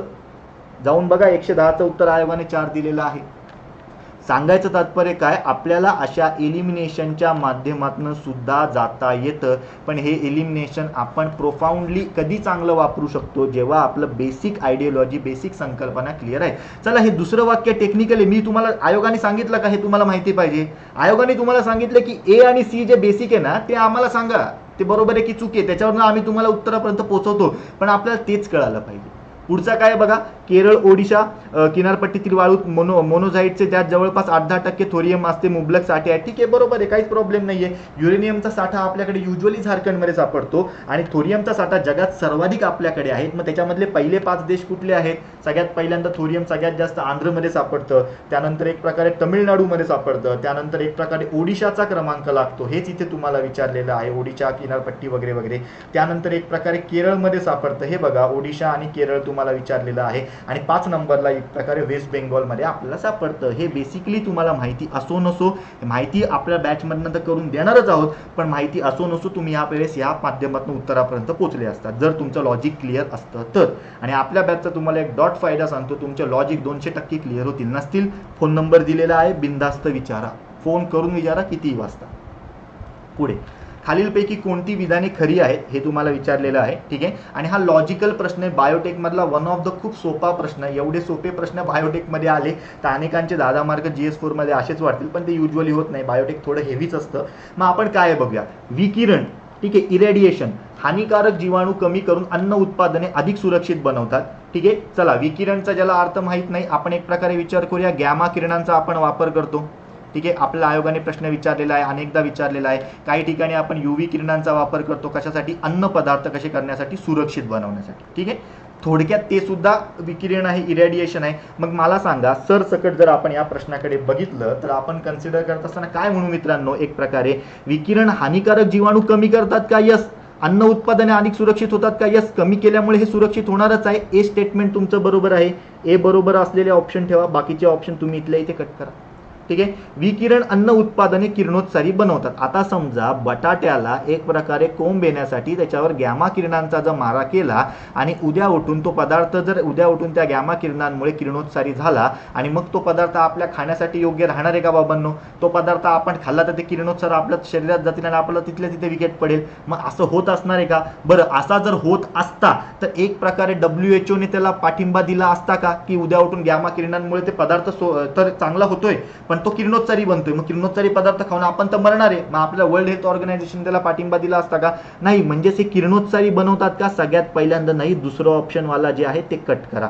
आता तुमच्याकडे एक एक कॉमन आहे, 3 आणि 4. पुढे, अन्न विकिरणामुळे अन्नाचे पौष्टिक नुकसान कमी आहे, काहीतरी नुकसान होतच असणार आहे. See, if there is energy आणि एनर्जी इकडून तिकडे पास होत असेल तर ती एनर्जी स्वतःचा अस्तित्वातनं एक प्रकारे तो घटक वाढवते किंवा कमी करते, काहीतरी फरक 100% पडणार आहे. म्हणून आपण बघतो बघा, एक प्रकारे समजा छोटा टोमॅटो नैसर्गिकरित्या निर्माण केलेला एवढा असेल तर मोठ्या टोमॅटोची साईजच वाढलेली बघायला मिळते का, किरणोत्साराचा वापर केला जातो. काही ठिकाणी आपण बघतो बघा, युजली आपल्या ज्या भाज्या असतात ना, कुठली ती मिरची, डोबळी मिरची, जे काही आता तुम्ही जे काही म्हणत असाल ते, मग त्याच्यामध्ये सुद्धा वेगवेगळे आजकाल ते असे कलर बघायला मिळतात, मला ते कधी कधी प्लास्टिक वाटतात. मग काय आहेत, एक प्रकारे पौष्टिक नुकसान आहे मग फार कमी आपल्याला बघायला मिळतं. तिसरं स्टेटमेंट डॉट बरोबर आहे. चौथं बघा, हे किती जनरलाइज स्टेटमेंट आहे मित्रांनो. आता तुमचं उत्तर तर इकडेच निघालंय, 1 आणि 3 बरोबर. ठीक आहे, चौथ्यामध्ये तुम्हाला जायची गरज सुद्धा नाही. अन्न विकिरणेला जागतिक आरोग्य संघटनेचे समर्थन मिळाले नाही. जर समर्थन मिळाले नसते तर आतापर्यंत गॅमा किरणांचा UV रेसचा वापर झाला असता का रे मित्रांनो, नसता झाला. चौथं स्टेटमेंट डॉट कट करा, 1 आणि 3 तुमचं उत्तर आहे. थोडक्यात हे तुमचं लॉजिक आहे. तुमचं लॉजिक जेवढं चांगलं डेव्हलप होतं, आणि लॉजिक तेव्हाच चांगलं डेव्हलप होतं जेव्हा तुम्हाला बेसिक आयडिया पटकन क्लिअर होते. तुम्हाला विकिरण नाही ना समजते, विकिरण नाही तर पटकन गॅमा किरण तुम्हाला आठवली पाहिजे. मग बटाटा घ्या नाही तर टोमॅटो घ्या नाही तर काय ढोबळी मिरची घेऊन बसा. तुमचं त्या प्रश्नामध्ये एक प्रकारे आपल्या नॉलेजशी ते जोडता आलं पाहिजे, उत्तर तुमचं तिथल्या तिथे निघतं. या सगळ्या गोष्टींची इन्फॉर्मेशन इथे सांगणार आहोत आपण बॅचमध्ये. आणि महत्त्वाचं म्हणजे काय, WHO रेकमेंडेड जे काही प्रोडक्ट्स आहेत ते सुद्धा सांगणार आहोत, कारण प्रश्न इथे विचारले, पुढचा प्रश्न त्या अँगलने तिथे येऊ शकतो. ठीक आहे, चलो पुढचं, जीववस्तुमानाला उपयोगी ऊर्जेत रूपांतरित करण्यासाठी कोणती पद्धत उपयोगी नाही, नाही इथे विचारलेलं आहे. जीववस्तुमानाला, आता जीववस्तुमानाचा तुम्हाला सांगतो शब्द काय त्यांनी दिलेला आहे इंग्लिशमध्ये शब्द. जीववस्तुमान लगेच बघून घ्यायचं काय आहे, कन्सिडर करत असताना बायोमास टू एनर्जी, म्हणजे प्रश्न थोडक्यात तुम्हाला विचारलेला आहे. बायोमास आपल्या सिलेबसमध्ये एक प्रकारे बायोगॅस आणि बायोमास हा डॉट मेन्शन केलेला टॉपिक आहे, हे आपल्याला माहितीच असणं गरजेचं आहे. आणि याच्याचमध्ये कन्सिडर करत असताना त्याच्या जैवरासायनिक, औष्ण रासायनिक, वायुकरणाच्या पद्धती आहेत. विद्युत विघटन ही पद्धत नाही, डायरेक्ट डी तुमचं उत्तर निघेल, पण ही पद्धती वगैरे आपल्या बॅचमध्ये शिकवल्या जाणार आहेत. थोडक्यात हा प्रश्न काय आहे, बायोमॅस टू एनर्जी कन्वर्ट करत असताना कुठल्या याचा वापर केला जात नाही, टेक्निकचा हा प्रश्न विचारलेला आहे. जैवरासायनिक पद्धत, आता ऑब्व्हियसली मला सांगा, जैवरासायनिक पद्धतीमध्ये युजली काय होतं, जे काही आपले म्हणजे काय आपण म्हणतो की ऑर्गॅनिझम्स असतात, लिव्हिंग ऑर्गॅनिझम्स असतात, ते काय करत असतात, त्या बायोमासचं रूपांतर एनर्जीमध्ये करत असतात. दॅट इज जैवरासायनिक पद्धत. औष्ण रासायनिक पद्धतच्या माध्यमातून सांगायचं झालं की ज्या जैवरासायनिक प्रक्रियेमध्ये जेव्हा हीट इन्व्हॉल्व्ड होते तेव्हा काय म्हणतो आपण, ढोबळमानाने त्याला औष्ण रासायनिक पद्धत म्हणतो. वायुकरण पद्धतीच्या बाबतीमध्ये सांगायचं त्याला गॅसिफिकेशन टेक्निकली आपण म्हणतो. आणि युजली कन्सिडर करत असताना जेव्हा बायोमास आणि फॉसिल फ्युअल यांचं रूपांतर गॅस स्वरूपामध्ये होतं आणि एक प्रकारे गॅसियस स्वरूपामध्ये किंवा गॅसियस स्टेटमध्ये आपल्याला बघायला मिळतं, मग तेव्हा त्याचं रूपांतर करत असताना मग जी एनर्जी प्राप्त होते तिथे गॅसिफिकेशन यूज केलं जातं. हे तीनही घटक आपल्याला एक प्रकारे बायोमासचं रूपांतर एनर्जीमध्ये करत असताना बघायला मिळतं. युजली जी काही नायट्रोजन सायकल वगैरे मध्ये तुम्ही एक प्रकारे वायुकरण कन्सिडर करू शकतात. जैवरासायनिक पद्धत बेसिक तुम्ही एक प्रकारे आपल्या झाडांच्या पानांपासून, क्लोरोफिल पासून जेव्हा आपण अन्नाची निर्मिती होते तिथे कन्सिडर करू शकतात. आणि मग तेव्हा म्हणजे त्या प्रक्रियेमध्ये जेव्हा हीटचा वापर युजली होतो, म्हणजे सूर्यकिरणांचा वापर जेव्हा प्रॉपर तिथे होतो, तेव्हा तुम्ही औष्ण रासायनिक सुद्धा पद्धत कन्सिडर करू शकता. तर आपल्याला प्रश्न आयोगाने विचारलेला आहे, माहिती असणं गरजेचं आहे. आणि विद्युत विघटन मित्रांनो हे डायरेक्ट फिजिक्सची क्रिया आपण युजली अशी समजू शकतो. एकदम सोप्या भाषेमध्ये सांगायचं झालं तर युजली एक प्रकारे इलेक्ट्रिसिटीचा वापर करून काय केला जातो, दोन घटक वेगळे केले जातात. म्हणजे थोडक्यात जेव्हा आपण एक बेसिक्स याचा 8वी 9वी 10वीच्या कुठल्या तरी शाळेच्या पुस्तकामध्ये प्रयोग आहे बघा, वॉटर पासून जेव्हा आपल्याला कन्सिडर, वॉटर म्हणजेच काय H2O, त्याच्यापासून जेव्हा आपल्याला हायड्रोजन आणि जेव्हा ऑक्सिजन वेगळा करायचा असतो, मग तेव्हा आपण युजली इलेक्ट्रोलायसिसचा वापर करत असतो किंवा या पद्धतीचा विद्युत विघटनाचा वापर करत असतो. डी आणि ह्याचा जीववस्तुमानाचा बायोमासचा कुठलाही संबंध नाही. हा प्रश्न म्हणजे या प्रश्नाचं उत्तर तुम्ही या लॉजिकने सुद्धा काढू शकतात. इथे उत्तर येणं बरोबर आहे. अनेकांनी ए आणि बीच मारलं, पण उद्या उठून तुम्ही नायट्रोजन सायकल, नायट्रोजन फिक्सेशन मध्ये तुम्ही वायुकरण सुद्धा बघू शकतात. त्यामुळे तुम्हाला सी सुद्धा इन्व्हॉल्व करणं गरजेचं आहे. मग उपयोगी नाही फक्त डी पकडा. किंवा इथे तुम्हाला उपयोगी नाही विचारले, तुम्हाला माहिती आहे जैवरासायनिक आहे, हा कट करा, हा कट करा. तुम्हाला माहिती आहे औष्ण रासायनिक आहे, हा कट करा. एकच उरला तुमचा ऑप्शन डी. म्हणजेच काय, तुम्ही स्ट्रेट फॉरवर्ड जाऊ शकतात, तुम्ही लॉजिकच्या माध्यमातून सुद्धा जाऊ शकतात. पण लॉजिक तेव्हाच पुन्हा अगेन मी सांगेन जेव्हा बेसिक नॉलेज क्लिअर आहे तेव्हा. ठीक आहे, चलो पुढचा प्रश्न, भारतीय अंतराळ कार्यक्रमातून निर्मित उत्पादने आणि सेवा यांच्यापासून व्यापारी लाभ प्राप्त करण्यासाठी भारत सरकारने स्वतःच्या मालकीची कंपनी स्थापित केलेली आहे. ठीक आहे, अशा किती कंपन्या आहेत?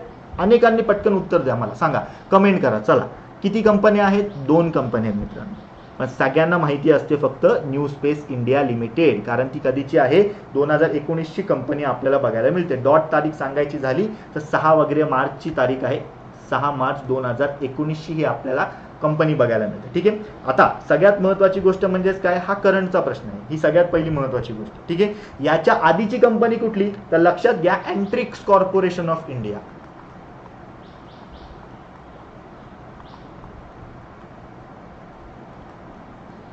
ACI ज्याला आपण म्हणतो ते. आणि हे कन्सिडर करत असताना काय आहे, new space India limited, new space India limited, NSIL. मग कन्सिडर करत असताना या दोन्ही कंपन्या आपल्याकडे जे काही आपण अंतराळ कार्यक्रम करतो त्याच्यामधल्या ज्या काही व्यापारी भाग, म्हणजे व्यापारी जो काही घटक असतो की म्हणजे आपण कमर्शियल अँगल जो म्हणतो ते या 2 कंपन्यांमार्फत काय केला जातो, समजा मॅनेज केला जातो. आता याचं छोटंसं उदाहरण आपल्याकडे बघा, इस्रोने काय केलेले होते, ते 103 सॅटेलाइट सोडले होते. त्याच्यामध्ये अनेक सॅटेलाइट आपल्याला कोणाचे बघायला मिळतात, वेगवेगळ्या देशांचे बघायला मिळतात. मग उद्या उठून कुठल्या तत्वांवर ते सॅटेलाइट घेऊन जायचे, जो कमर्शियल अँगल काय आहे, म्हणजे काय किती रुपये असतील किंवा किंवा एक प्रकारे आम्ही हे घेऊन जातो, आम्हाला कुठली टेक्निक मिळत असेल, जो काही लाभाचा घटक आहे तो बघण्याचं काम या कंपन्यांमार्फत चालत असतं. ठीक आहे. अंतरिक्ष नावाची कंपनी नाही आहे, ती एक प्रकारे ACI कन्सिडर केली जाते किंवा एंट्रिक्स आहे ती. आणि इंग्लिशमध्ये सुद्धा, आता तुम्हाला वाटेल सर कदाचित मराठीमध्ये अंतरिक्ष आहे तर इंग्लिशमध्ये एंट्रिक्स लिहिलं असेल, असं नाहीये. तुम्ही हा ऑप्शन बघा, आयोगाने ANTARIKSH असाच काहीतरी दिलेला आहे, म्हणजेच हा अंतरिक्ष तिकडे येत नाही.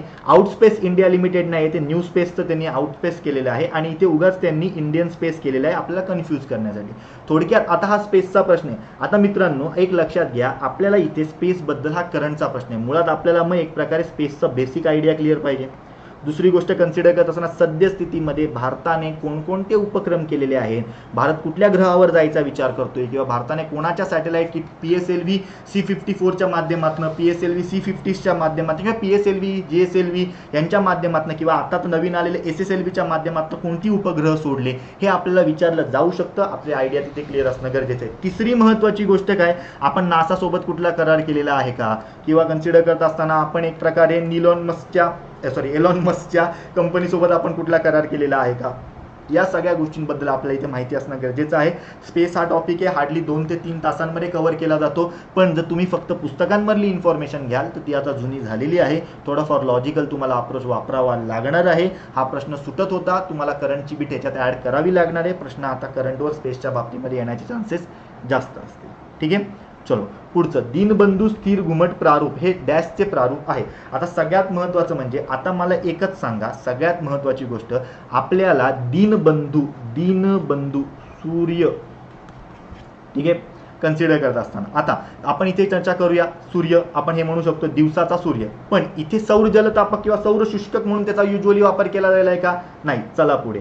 किंवा दिन म्हणून आपण कन्सिडर करत असताना काय, म्हणजे काही ठिकाणी दिन उलटा केला, म्हणजे दिन पहिली वेलांटी दुसरी वेलांटी, ते मराठी ग्राममध्ये आता तिथे सर्वसामान्य किंवा गरीब हा शब्द सुद्धा आपल्याला बघायला मिळतो. मग मला सांगा याच्यामधलं सर्वात, ठीक आहे, याच्यामधलं सर्वात बेसिक सर्वसामान्यांकडे असणारं प्रारूप कुठलं आहे? सौर जलतापक सगळ्यांकडे असेल का, सौर शुष्कक सगळ्यांकडे असेल का, पण धूरविरहित चूल आणि बायोगॅस संयंत्र युजली मॅक्झिमम असू शकतं या दोघांच्या तुलनेमध्ये, म्हणजेच एकतर उत्तर 1 मध्ये किंवा 4 मध्ये. ठीक आहे. याच्यामध्ये सुद्धा एक प्रकारे धूरविरहित चूल जी आपण कन्सिडर करतो किंवा बायोगॅस संयंत्र जर कोणी बेसिकली एक प्रकारे त्याची डायग्राम जरी बघितली असेल तर असं आपलं घुमटाचं स्वरूप असलेलं बघायला मिळतं. या घुमटवरनं तुम्ही लावून चला बायोगॅस संयंत्र म्हणून युजली याचा वापर कन्सिडर करत असताना केला जातो. अनेकांना वाटेल हे बाबा करंटची बीट आहे का किंवा ही कुठून आली, तर मित्रांनो लक्षात घ्या ही फॅक्च्युअल बीट आहे. आय रिपीट, ही फॅक्च्युअल बीट आहे, पण करंटमध्ये चर्चेत होती त्यामुळे करंटचा प्रश्न आहे. करंटमध्ये याच्या बाबतीमध्ये चर्चा चालू होती की काय ॲडव्हान्स करायचं का, किंवा त्याच्यामुळे ग्रीन हाऊस गॅस कसे कंट्रोलमध्ये आणायचे वगैरे वगैरे, ही चर्चा चालू होती त्याच्या माध्यमातून. मिथेन कसा कंट्रोलमध्ये आणायचा वगैरे वगैरे, कारण CH4च्या माध्यमातून आपल्याला बायोगॅसमध्ये युजली तो घटक मोठ्या प्रमाणामध्ये निघतो. हाच 2021च्या PYQचा प्रश्न होता. सांगायचं तात्पर्य हे वाचत असताना PYQ आठवले तरी उत्तम घटक आहे. लक्षात ठेवायचं मित्रांनो, 1984 हे कुठल्याही पुस्तकात नाही आहे, आणि आता ॲड झालं असेल तर ती चांगलीच गोष्ट आहे, पण आधीच्या पुस्तकांमध्ये हे नाही. 1984ला कन्सिडर करत असताना तुम्हाला मी सांगतो, एक आपल्याकडे बघायला मिळायचं झालं तर एक प्रकारे कन्सिडर करत असताना ह्याचा सगळ्यात पहिल्यांदा शोध लागलेला होता. दीनबंधू स्थिर घुमट प्रकल्प आपल्याला बघायला मिळतो. महत्त्वाचं म्हणजेच काय, हा अंडरग्राऊंड प्रोजेक्ट आहे बायोगॅस संयंत्राचा. अंडरग्राऊंड हा प्रोजेक्ट आपल्याला बघायला मिळतो. बायोगॅस संयंत्र आपण एक प्रकारे कन्सिडर करत असताना अंडरग्राऊंड तत्वावर सुद्धा किंवा जमिनीच्या तत्वावर दोन्ही पद्धतीने कार्यरत ठेवू शकतो.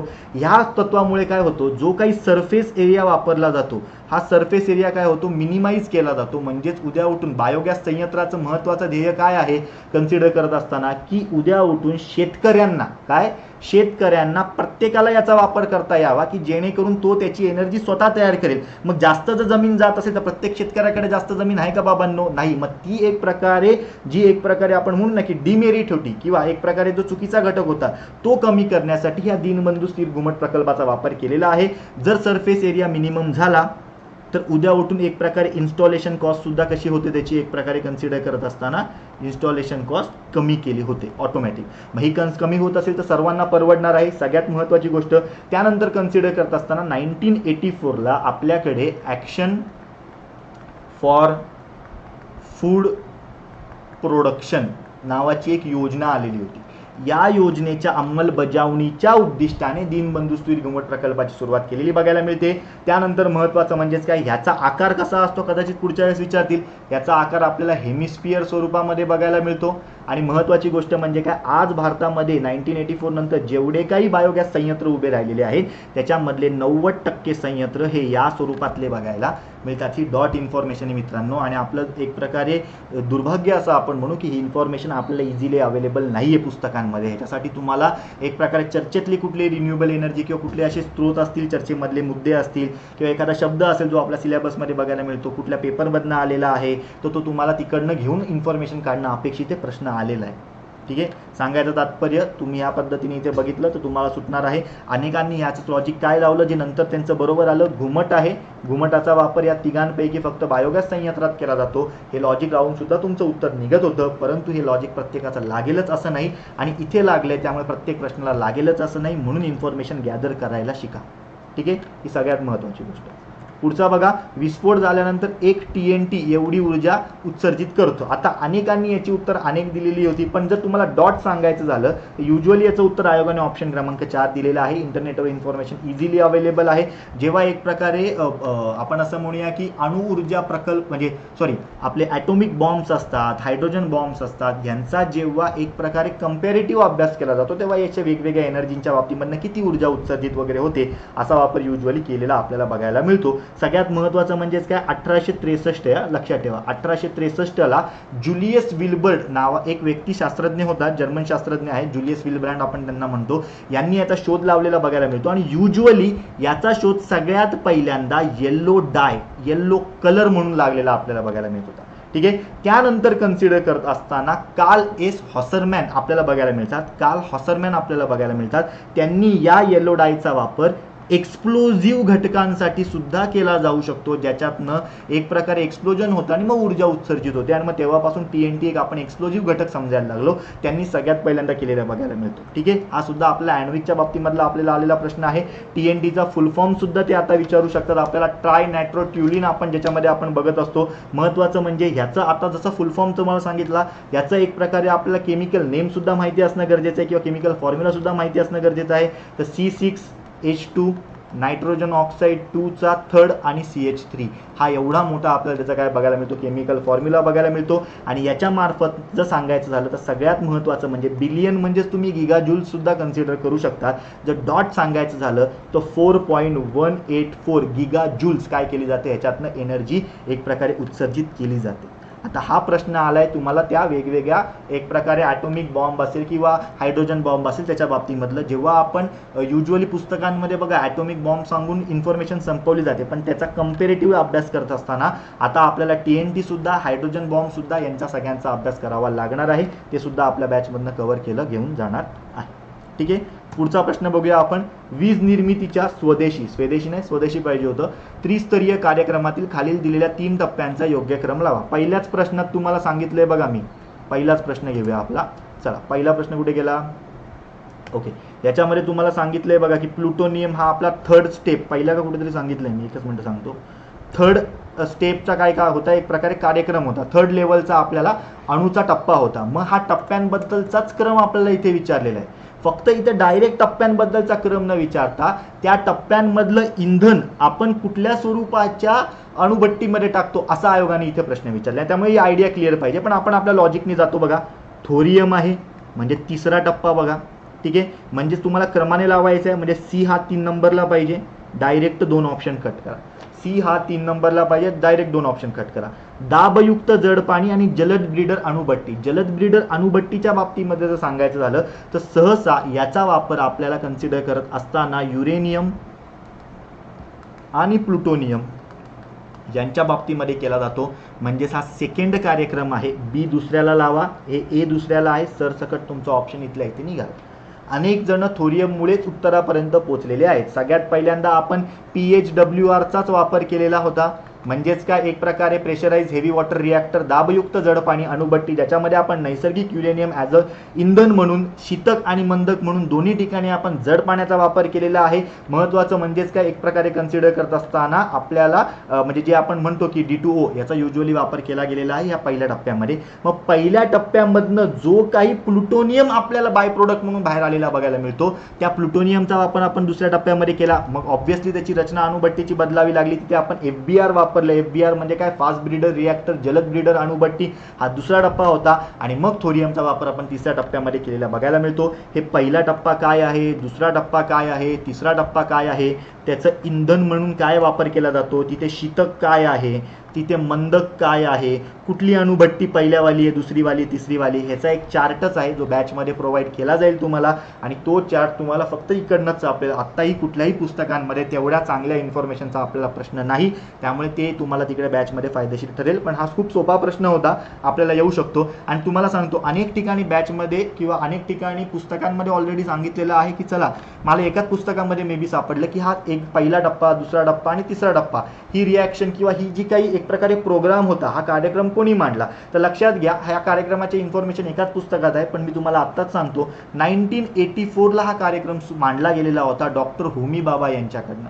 आपल्या आण्विक कार्यक्रमाचे जनक doctor Homi Bhabha. Rocket Boys बघून घ्या, चांगली वेब सिरीज आहे, 2 एपिसोडमध्ये आहे.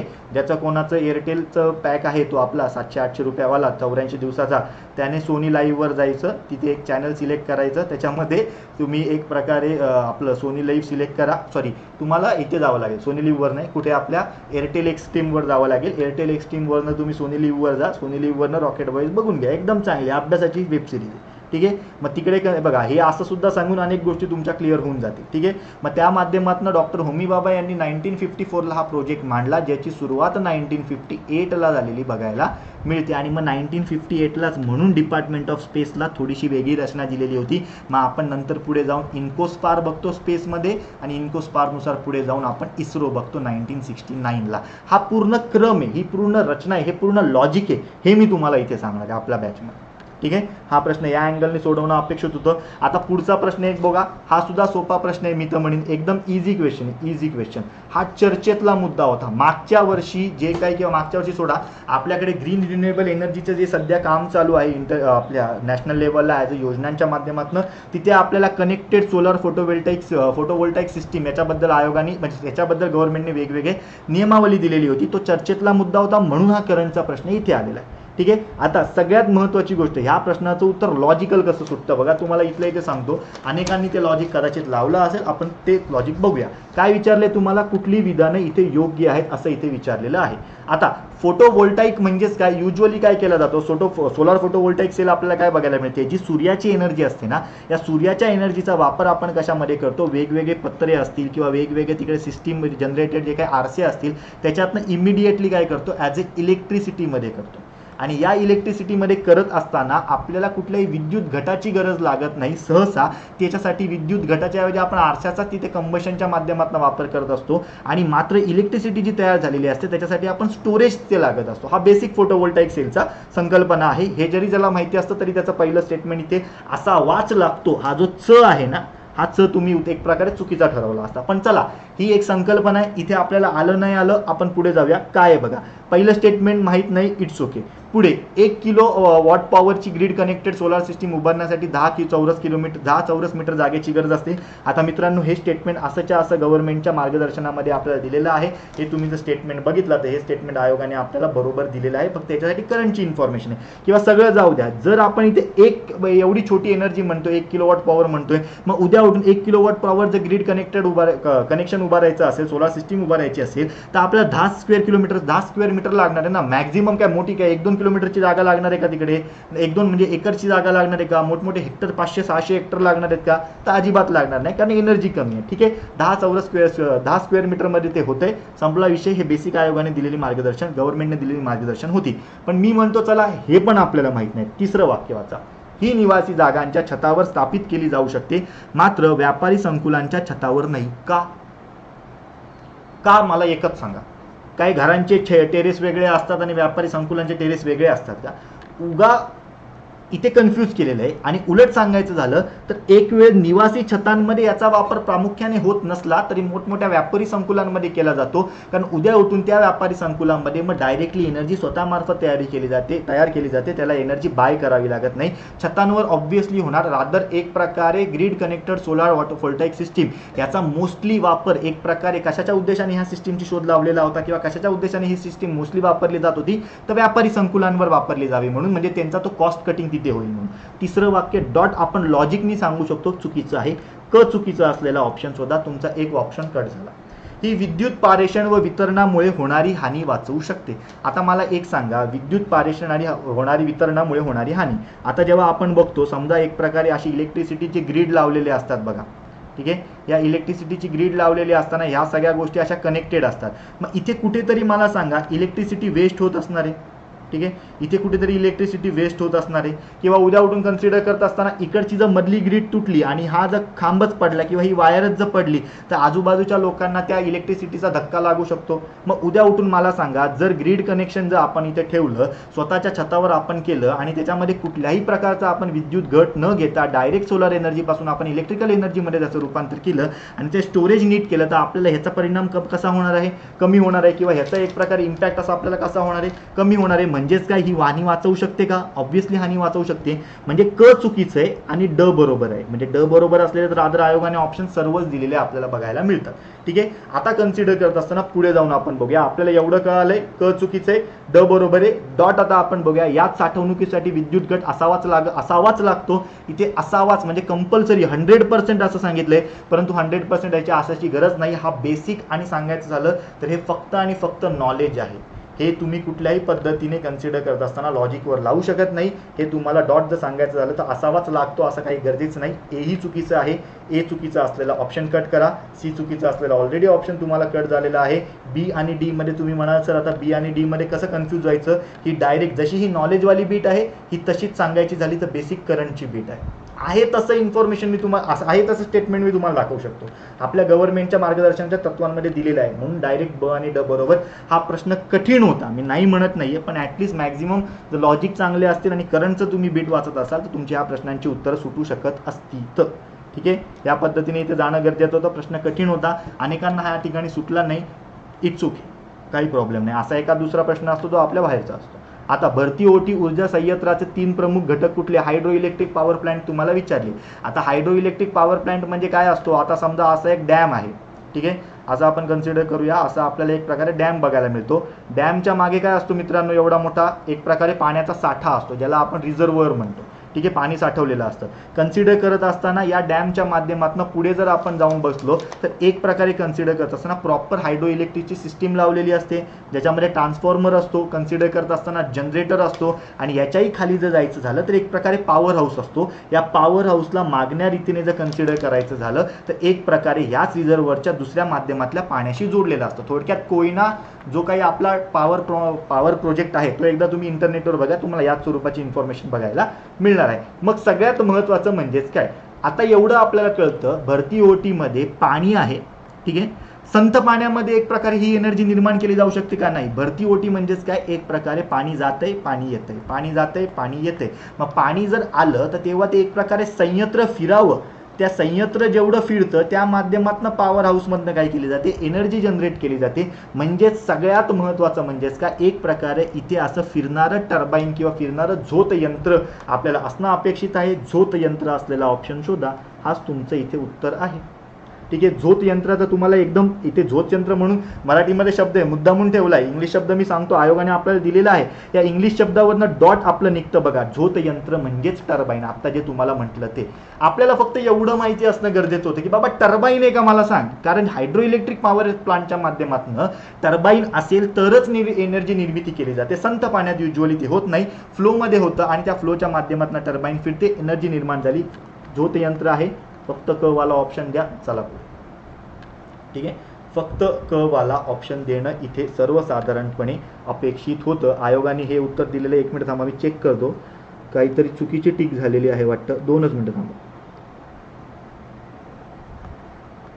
आयोगाने उत्तर 3 दिलेला आहे. सॉरी, झोत यंत्र आयोगाने बेसिक ठेवलेला आहे. हा थोडी थांबा, हा मोठा एक आपला कट झालेला घटक आहे. झोत यंत्राच्या बाबतीमध्ये बी मध्ये 3 उत्तर दिले, म्हणजे आयोगाने फक्त बी उत्तर दिलेलं आहे. याच्यामध्ये आयोगाने सांगितले की पॉवर हाऊस लागतो, डॅमवर लागतो, और बराज और फ्रॉम बेसिन लागतं. म्हणजे थोडक्यात काय, झोत यंत्र, अगेन उत्तर आयोगाने बी दिलेलं आहे. थोडंफार सांगण्यात चूक झाली, लक्षात घ्या.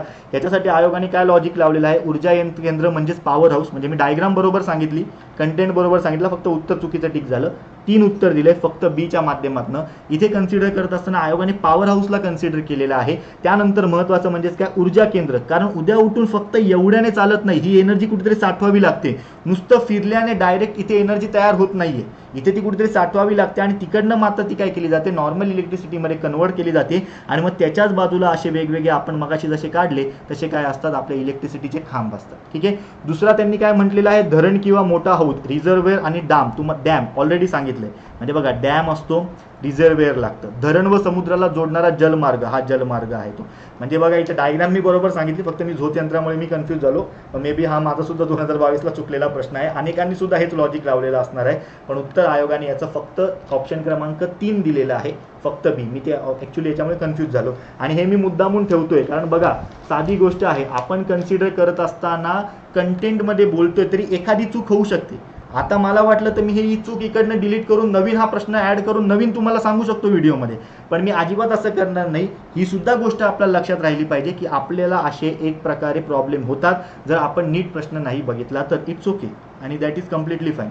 ते 45 पैकी 45 सगळे प्रश्न आमच्याच नोट्समधनं असलं आपण काय करणार नाही. ठीक आहे. ही एवढी गोष्ट लक्षात ठेवा. आपण डायग्राम प्रॉपर काढलेली आहे आणि ही डायग्राम आपल्याला भूगोलाच्या पुस्तकामध्ये आरामात सापडून जाते शाळेच्या. तेवढीच फक्त तुम्हाला लक्षात ठेवणं गरजेची इथे होतं. ठीक आहे. चलो पुढचं, सूर्यमित्र ही संज्ञा कशाबद्दल आहे. ठीक आहे. आता बघा, साधी गोष्ट आहे, कन्सिडर करत असताना सूर्यमित्र. आता इथे जर आपण बघितलं तर हा मित्रावर आपण फोकस केला पाहिजे. आपल्याकडे सध्या जर सांगायचं तर सूर्यमित्र हे सुद्धा लॉजिकली तुमचं इथे सुटतंय. याच्याबद्दल जरी आपण सांगायचं झालं तरी सर्वसाधारणपणे जेव्हा आपण याचा विचार करू तर हे सुद्धा खूप जुनं आपल्याला बघायला मिळते. परंतु याचा वापर म्हणजेच एक प्रकारे याचा युज्युअली वापर एम्प्लॉयमेंट क्षेत्रामध्ये जास्त प्रमाणात बघायला मिळतो. म्हणजेच काय, एक प्रकारे आयोगाने एनर्जीचा वापर एक प्रकारे स्किल्ड लेबरमध्ये कसा केला जावा त्याच्यासाठीची संकल्पना बघायला मिळालेली आहे. मिनिस्ट्री ऑफ म्हणजे नॉन रिन्युएबल एनर्जीची आपल्याला मिनिस्ट्री बघायला मिळते. बघा, ministry of new and renewable energy, non renewable नाही, renewable. Ministry of new and renewable एनर्जीच्या अंतर्गत हे एक प्रकारे तत्वज्ञान किंवा ही संकल्पना सुरू आहे. याच्या माध्यमातून काय केलं जात आहे, आपल्याकडे बघा सद्यस्थितीमध्ये स्किल लेबर डेव्हलप करायची तरतूद आहे. स्किल लेबर आपला असला पाहिजे. मग स्किल लेबर एनर्जी क्षेत्रामध्ये डेव्हलप करण्याच्या उद्दिष्टाने ही संकल्पना राबवलेली आपल्याला बघायला मिळते. नॅशनल इन्स्टिट्यूट ऑफ सोलर एनर्जीच्या माध्यमातून काय केलं जातं, एक प्रकारे जे कोणी अकुशल कामगार आहेत त्यांना एनर्जी क्षेत्रामधलं एक प्रकारे कौशल्य देण्याच्या उद्दिष्टाने ही संकल्पना राबवलेली आहे. आणि मग त्यांना ती एक प्रकारे प्रशिक्षण दिल्यानंतर सगळ्यात महत्त्वाचं म्हणजे त्यांचं रूपांतर जेव्हा त्या एनर्जी क्षेत्रामध्ये स्किल लेबरमध्ये केलं जातं तेव्हा आपण त्याला काय म्हणतो, सूर्यमित्र म्हणतो. आपण जे काय ISA सुरू केलंय बघा, इंटरनॅशनल सोलर अलायन्स, याच्या उद्दिष्टाने आपलाच लेबर मोठ्या प्रमाणात असावा त्या उद्दिष्टाने ही संकल्पना सुरू केलेली बघायला मिळते. सगळ्यात महत्त्वाचं म्हणजेच काय, या कोर्ससाठी आपण असं म्हणूया, या कोर्ससाठी एक प्रकारे ऍडमिशन घेण्याची पात्रता अशी आहे की तुमचं एकतर बेसिक लेवलला ITI कंप्लीट झालं पाहिजे किंवा दुसरी गोष्ट म्हणजे तुमचा डिप्लोमा असला पाहिजे कुठल्या क्षेत्रांमध्ये. मग ते क्षेत्र सुद्धा आपल्याला येऊ शकतात, electrical, electronics, civil, mechanical, filtration, instrumentation आणि वेल्डर या क्षेत्रामध्ये जर तुमचा डिप्लोमा असेल आणि किंवा मग तुमच्याकडे ITI सर्टिफिकेट असेल तेव्हाच तुम्हाला ॲडमिशन दिलं जाणार आहे. आता तुम्ही म्हणाल सर मग डिप्लोमा असल्यावर डिग्रीवाल्यांचं काय, तर मित्रांनो क्लिअरली मेन्शन केलंय, जर तुमच्याकडे डिग्री असेल तर तुम्ही या कार्यक्रमासाठी एक प्रकारे एलिजिबल नाही. आता तुम्ही म्हणाल का, आणि असा जर प्रश्न आला पुढच्या वेळेस तर आपण सरळ त्या म्हणजे HRDतनं प्रश्न येऊ शकतो, GS4 मधनं येऊ शकतो. आपण त्यावेळेस काय विचार करू, अरे डिप्लोमा असेल तर डिग्री तर असणारच आहे. पण मित्रांनो इथे सगळ्यात महत्त्वाचं म्हणजेच काय, या कार्यक्रमाच्या माध्यमातून आपला जो काही अकुशल कामगार आहे त्याला कुशल करण्याच्या उद्दिष्टानेही तयार केलेला कोर्स आहे. म्हणून इथे डिग्री म्हणजेच काय, ऑलरेडी ते तयार आहेत, ऑलरेडी ते हायली एज्युकेटेड आहेत. तुम्ही दुसऱ्या ह्याच्याकडे बघा, आपल्याकडचा जो मोस्टली एक प्रकारे कामगार अकुशल आहे त्याला नोकरी देण्याच्या, त्याला स्किल देण्याच्या उद्दिष्टाने सुरू केलेला हा कोर्स आहे. म्हणून त्याला सूर्यमित्र म्हटलं गेलेलं आहे. त्याच्या माध्यमातून अनस्किल्ड पासून स्किल्ड लेबर तयार केला जातो ह्याच्या माध्यमातून. कुठे, सोलार एनर्जीच्या बाबतीमध्ये. आणि याच्यामध्ये सुद्धा खास करून जर कन्सिडर करायचं झालं तर ग्रामीण भागातले आपले तरुण असतील, आपल्याकडचे बेरोजगार तरुण असतील, आपल्याकडच्या महिला असतील, आपल्याकडचे SC ST प्रवर्गातील आपले बांधव असतील, ह्यांना काय केलं जातं, युजली एक प्रकारे प्राधान्य दिलं जातं, सर्टिफिकेट दिलं जातं, सूर्यमित्र त्यांना म्हटलं जातं. ते टेक्निशियन असतात पीव्हीच्या बाबतीमधले आणि त्यांच्या माध्यमातून काय केलं जातं, एक प्रकारे सोलार एनर्जीच्या बाबतीमध्ये आपण डेव्हलप कसे होऊ याच्यासाठी कार्य केलं जातं. आपल्याला 2021च्या प्रिलिम्सला सुद्धा प्रश्न आलेला बघा होता. आपल्याकडे सोलार पॉलिसी आपण डेव्हलप लादलेली आहे मग किंवा त्याच्या माध्यमातून आपण टार्गेट वाढवून ते 1000 वगैरे केलेलं होतं गिगावॉट वगैरे. त्याच्या माध्यमातून आत्ताच आपण ग्लासगो स्वीकारलाय. ग्लासगोमध्ये आपण जे काय म्हटलंय की 2030 पर्यंत आपण 45% ग्राह्य धरू, 2070 पर्यंत आपण कार्बन नेट झिरो होऊ. मग हे सगळं कन्सिडर करत असताना आपण सगळ्यात जास्त एम्फासिस कोणावर करतोय, सोलार एनर्जीवर. मग सोलार एनर्जीचा अभ्यास त्या दृष्टीने करण्याच्या उद्दिष्टाने हा करंटचा प्रश्न आयोगाने विचारलाय. ठीक आहे, हे एवढं माहिती असणं इथे गरजेचं आहे. पुढे बघा, कन्सिडर करत असताना आता हा सुद्धा प्रश्न आहे, हा 120वा प्रश्न आहे बघा, डार्ट मिशनशी रिलेटेड आहे. मी डॉट तुम्हाला सांगतो, डार्ट मिशन नासाने राबवलेलं होतं मागच्या वर्षी. त्याच्या माध्यमातून काय केलेलं होतं, आपण एक प्रकारे असं सॅटेलाइट सोडलं की ज्याच्या माध्यमातून आपल्याकडे येणारा जर कुठलं एक प्रकारे उल्का वगैरे असेल तिला काय केलं जातं, हे त्याच्यावर आदळलं जातं एक प्रकारे आणि आदळल्याच्या माध्यमातून तिची डायरेक्शन जी काही येण्याची असते ती एक प्रकारे हलकीशी बदलली जाते आणि आपण आपल्या पृथ्वीचा काय करतो, रक्षण करतो. हे तत्वज्ञान तिथे झालेलं होतं, त्याच अँगलने हा प्रश्न विचारलेला होता. ठीक आहे, दुसरा याचा अँगल म्हणजेच काय, आपण आजकाल बघा करंट वगैरेच्या पुस्तकांमध्ये युजली बघतो की काय केलेलं आहे की वेगवेगळे जेव्हा सॅटेलाइट सोडले जातात तेव्हा आपण एक बघतो बघा, स्टारलिंक सॅटेलाइट सोडलेले. स्टारलिंक सॅटेलाइट्स आजच जर सांगायचं झालं तर जवळजवळ 4000 सॅटेलाइट्स आपल्याकडे पृथ्वीभोवती फिरतात आणि हे खूप झालेत. ठीक आहे, मग उद्या उठून ह्यांच्या बाबतीमध्ये आपल्याला रचना असते, एक पोलार ऑर्बिट असतो जो पोलार थ्रू फिरतो. म्हणजे ही जर आपली पृथ्वी असेल तो आपल्या पोल भोवती फिरतो. ठीक आहे, सन सिंक्रोनस ऑर्बिटर असतो, तो सूर्याच्या त्या ठिकाणी एक प्रकारे हायेस्ट लेवलच्या असण्याच्या क्रमानुसार तो फिरत असतो. आणि एक आपल्याला काय बघायला मिळतो कन्सिडर करत असताना, जिओ स्टेशनरी ऑर्बिट असतो जो आपल्याला एक प्रकारे पृथ्वीच्या स्पीडनुसार सारखा फिरत असतो, जे युजली आपल्याला सर्वात जास्त हाईटवर असलेले बघायला मिळतात इतरांच्या तुलनेमधले, भूस्थिर कक्षेमधले. ठीक आहे, जिओ स्टेशनरी. मग उद्या उठून जर समजा एखादा 32,000 किलोमीटरवरती असणारा जिओ स्टेशनरी जे एखादा असेल आपला सॅटेलाइट, तो आपण एक प्रकारे सागरामध्ये पाडू का, तिथपासून 32,000 किलोमीटर त्याला खाली घेऊन येऊ का, अजिबात येणार नाही. डायरेक्ट हा ऑप्शन कट करा. ठीक आहे, डायरेक्ट हा ऑप्शन तुम्ही कट करणं अपेक्षित आहे. याचं कन्सिडर करत असताना आयोगाने एकच उत्तर दिलेलं आहे, भूस्थिर कक्षेतील सेवा जीवन पूर्ण झाल्यानंतर उपग्रह पुन्हा उच्च कक्षेत पाठवले जातात आणि नंतर निष्क्रिय केले जातात. जर आपण पृथ्वीच्या कक्षांच्या बाबतीमध्ये जेव्हा अभ्यास करू तेव्हा 36,000 किलोमीटरपर्यंत आपली जी काय पृथ्वीची गुरुत्वाकर्षण पॉवर आपल्याला मोठ्या प्रमाणात बघायला मिळते, त्याच्या बाहेर तिथपर्यंत आपण जिओ स्टेशनरी पाठवतो. आणि उद्या उठून एखादा जिओ स्टेशनरी सॅटेलाइटची लाईफ संपली, काम संपलं, तर त्याला परत आणलं जात नाही, त्याला बाहेर टाकलं जातं आणि बाहेर गेल्यानंतर तो एक प्रकारे फ्री स्पेसमध्ये, इंटरस्टेलर स्पेसमध्ये निघून जातो, तो नष्ट होऊन जातो, तो त्याचा भाग आता वेगळा झालेला आहे.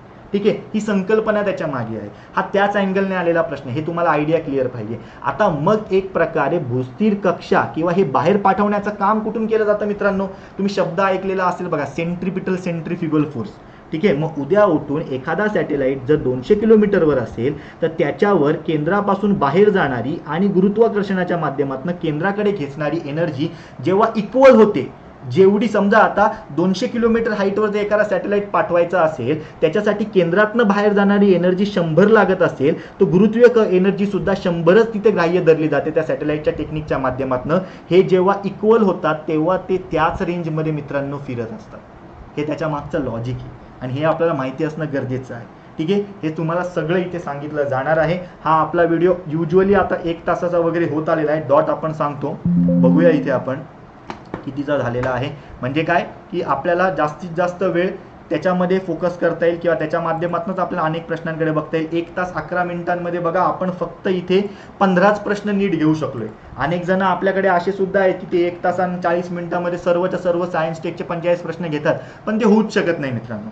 सुरुवातीचे आपले 15-20 मिनिटं सोडले तर आपण 45 मिनिटांमध्ये ॲटलिस्ट आपण 15 प्रश्न कव्हर केलेले आहेत आणि आपण PYQचे ॲनालिसिस एवढ्याच डेप्थमध्ये करणार आहोत. किती वेळ लागला तरी आपल्याला त्याचं काहीच बंधन नाही आहे. पुढचा जो काही व्हिडिओ आहे हा सर्वच्या सर्व व्हिडिओ एक प्रकारे आपल्या बॅचच्या पहिल्या याच्यामध्ये अवेलेबल असणार आहे. वॉकी टॉकी काय आहे, कसं आहे, सिम्प्लेक्स काय, डुप्लेक्स काय, सगळं सांगितलं जाणार आहे. तुम्ही तिकडनं ते बघू शकतात. याच माध्यमातूनच एवढ्याच डीपमध्ये आपण आपल्या बॅचमध्ये कंटेंट देणार आहोत.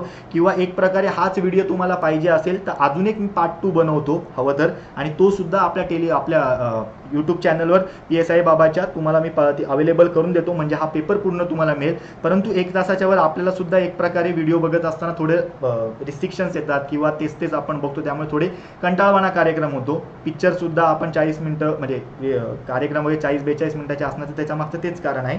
त्यामुळे आपण हवं तर 2 व्हिडिओ बनवूया. दुसरा व्हिडिओ सुद्धा मी अवेलेबल करून देतो तुम्हाला उद्या परवामध्ये, की जेणेकरून तुम्हाला पुढचे PYQ सुद्धा प्रॉपरली ॲनालिसिस होतील, तुम्हाला तो अंदाज कळेल काय आहे कसं नाही. आत्ताचा हा व्हिडिओ इथे आपण थांबवूया, पण त्याच्या आधी मी तुम्हाला सांगतो सगळ्यात महत्त्वाचं म्हणजे आपली बॅच इथे सुरू होणार आहे.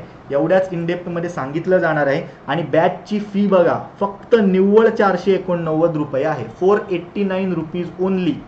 तुम्हाला ही बॅच जॉईन करायची असेल तर तुम्ही प्ले स्टोअरवर जाऊन PSI बाबा ॲप अँड्रॉइड ॲप आहे ते डाउनलोड करू शकता. जे कोणी iOS युजर आहेत त्यांनी मला डायरेक्टली संपर्क साधा. आपण त्याच्यासाठी एक वेगळा मार्ग शोधत आहोत किंवा एक काही शोधलेला आहे किंवा त्याचेच इम्प्लिमेंटेशन करू. त्या माध्यमातून तुम्हाला हे अवेलेबल करून दिलं जाईल. यूट्यूबवर जर आला किंवा आपण आणूच म्हणूया 2022च्या उरलेल्या 30 प्रश्नांचाच व्हिडिओ दुसरा येईल. 2021 आणि 2020चे जे काही प्रश्न आहेत हे फक्त आपल्या बॅचमध्ये अवेलेबल असतील आणि कंटेंटसुद्धा आपल्या बॅचमध्ये अवेलेबल करून दिला जाईल. साईच्या साईमध्ये ही PDF तुम्हाला जशी आता शिकवलेली आहे तशी PDF तुम्हाला ॲज अ PDF फॉर्म, म्हणजे हे PowerPoint आहे ॲक्च्युली, हे तुम्हाला PDF फॉर्मॅटमध्ये अवेलेबल करून जाईल क्लासच्या करंट नोट्स म्हणून. आणि महत्त्वाची म्हणजेच गोष्ट काय, सगळ्या करंटच्या बीट्स आहेत या आपल्या टेलिग्राम चॅनलवर पाठवल्या जाणार आहेत.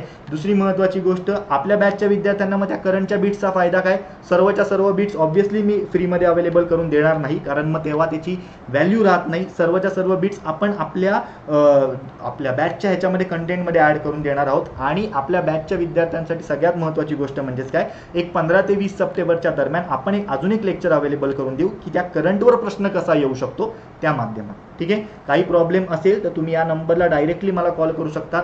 थांबूया मित्रांनो या व्हिडिओसाठी इथे. आपण उद्याच्या दिवशी आपण पार्ट 2 जो आहे हा अवेलेबल करून देऊया. सर्वसाधारण म्हणजे मी तुम्हाला पूर्णपणे सांगतो, उदात्तीकरण कधीच नाही करत मी. माझं स्वतःचं सुद्धा कोणी करावं असं मला अजिबात अपेक्षित नाही आहे. पहिल्या मिनिटापासून शेवटच्या मिनिटापर्यंत आपण फक्त कंटेंटवर बोलतो, बाकी फालतू चर्चा करत नाही युज्युअली. आणि काय दिलं गेलेलं आहे, काय बोललं गेलेलं आहे, याच्यासाठी तुम्ही एवढं काही डेक्कनचं जे काही सांगितलेलं आहे ते एकदा जाऊन बघाचं, म्हणजे तुम्हाला कळेल की आपण काय क्वालिटीने ते प्रोव्हाइड करून देतो. ठीक आहे, एवढं बोलून मी थांबतो मित्रांनो आपल्याकडे इथे. त्यानंतर आपला दुसरा व्हिडिओ अवेलेबल करून देईल आणि बॅचमध्ये मग आपण भेटूया. धन्यवाद.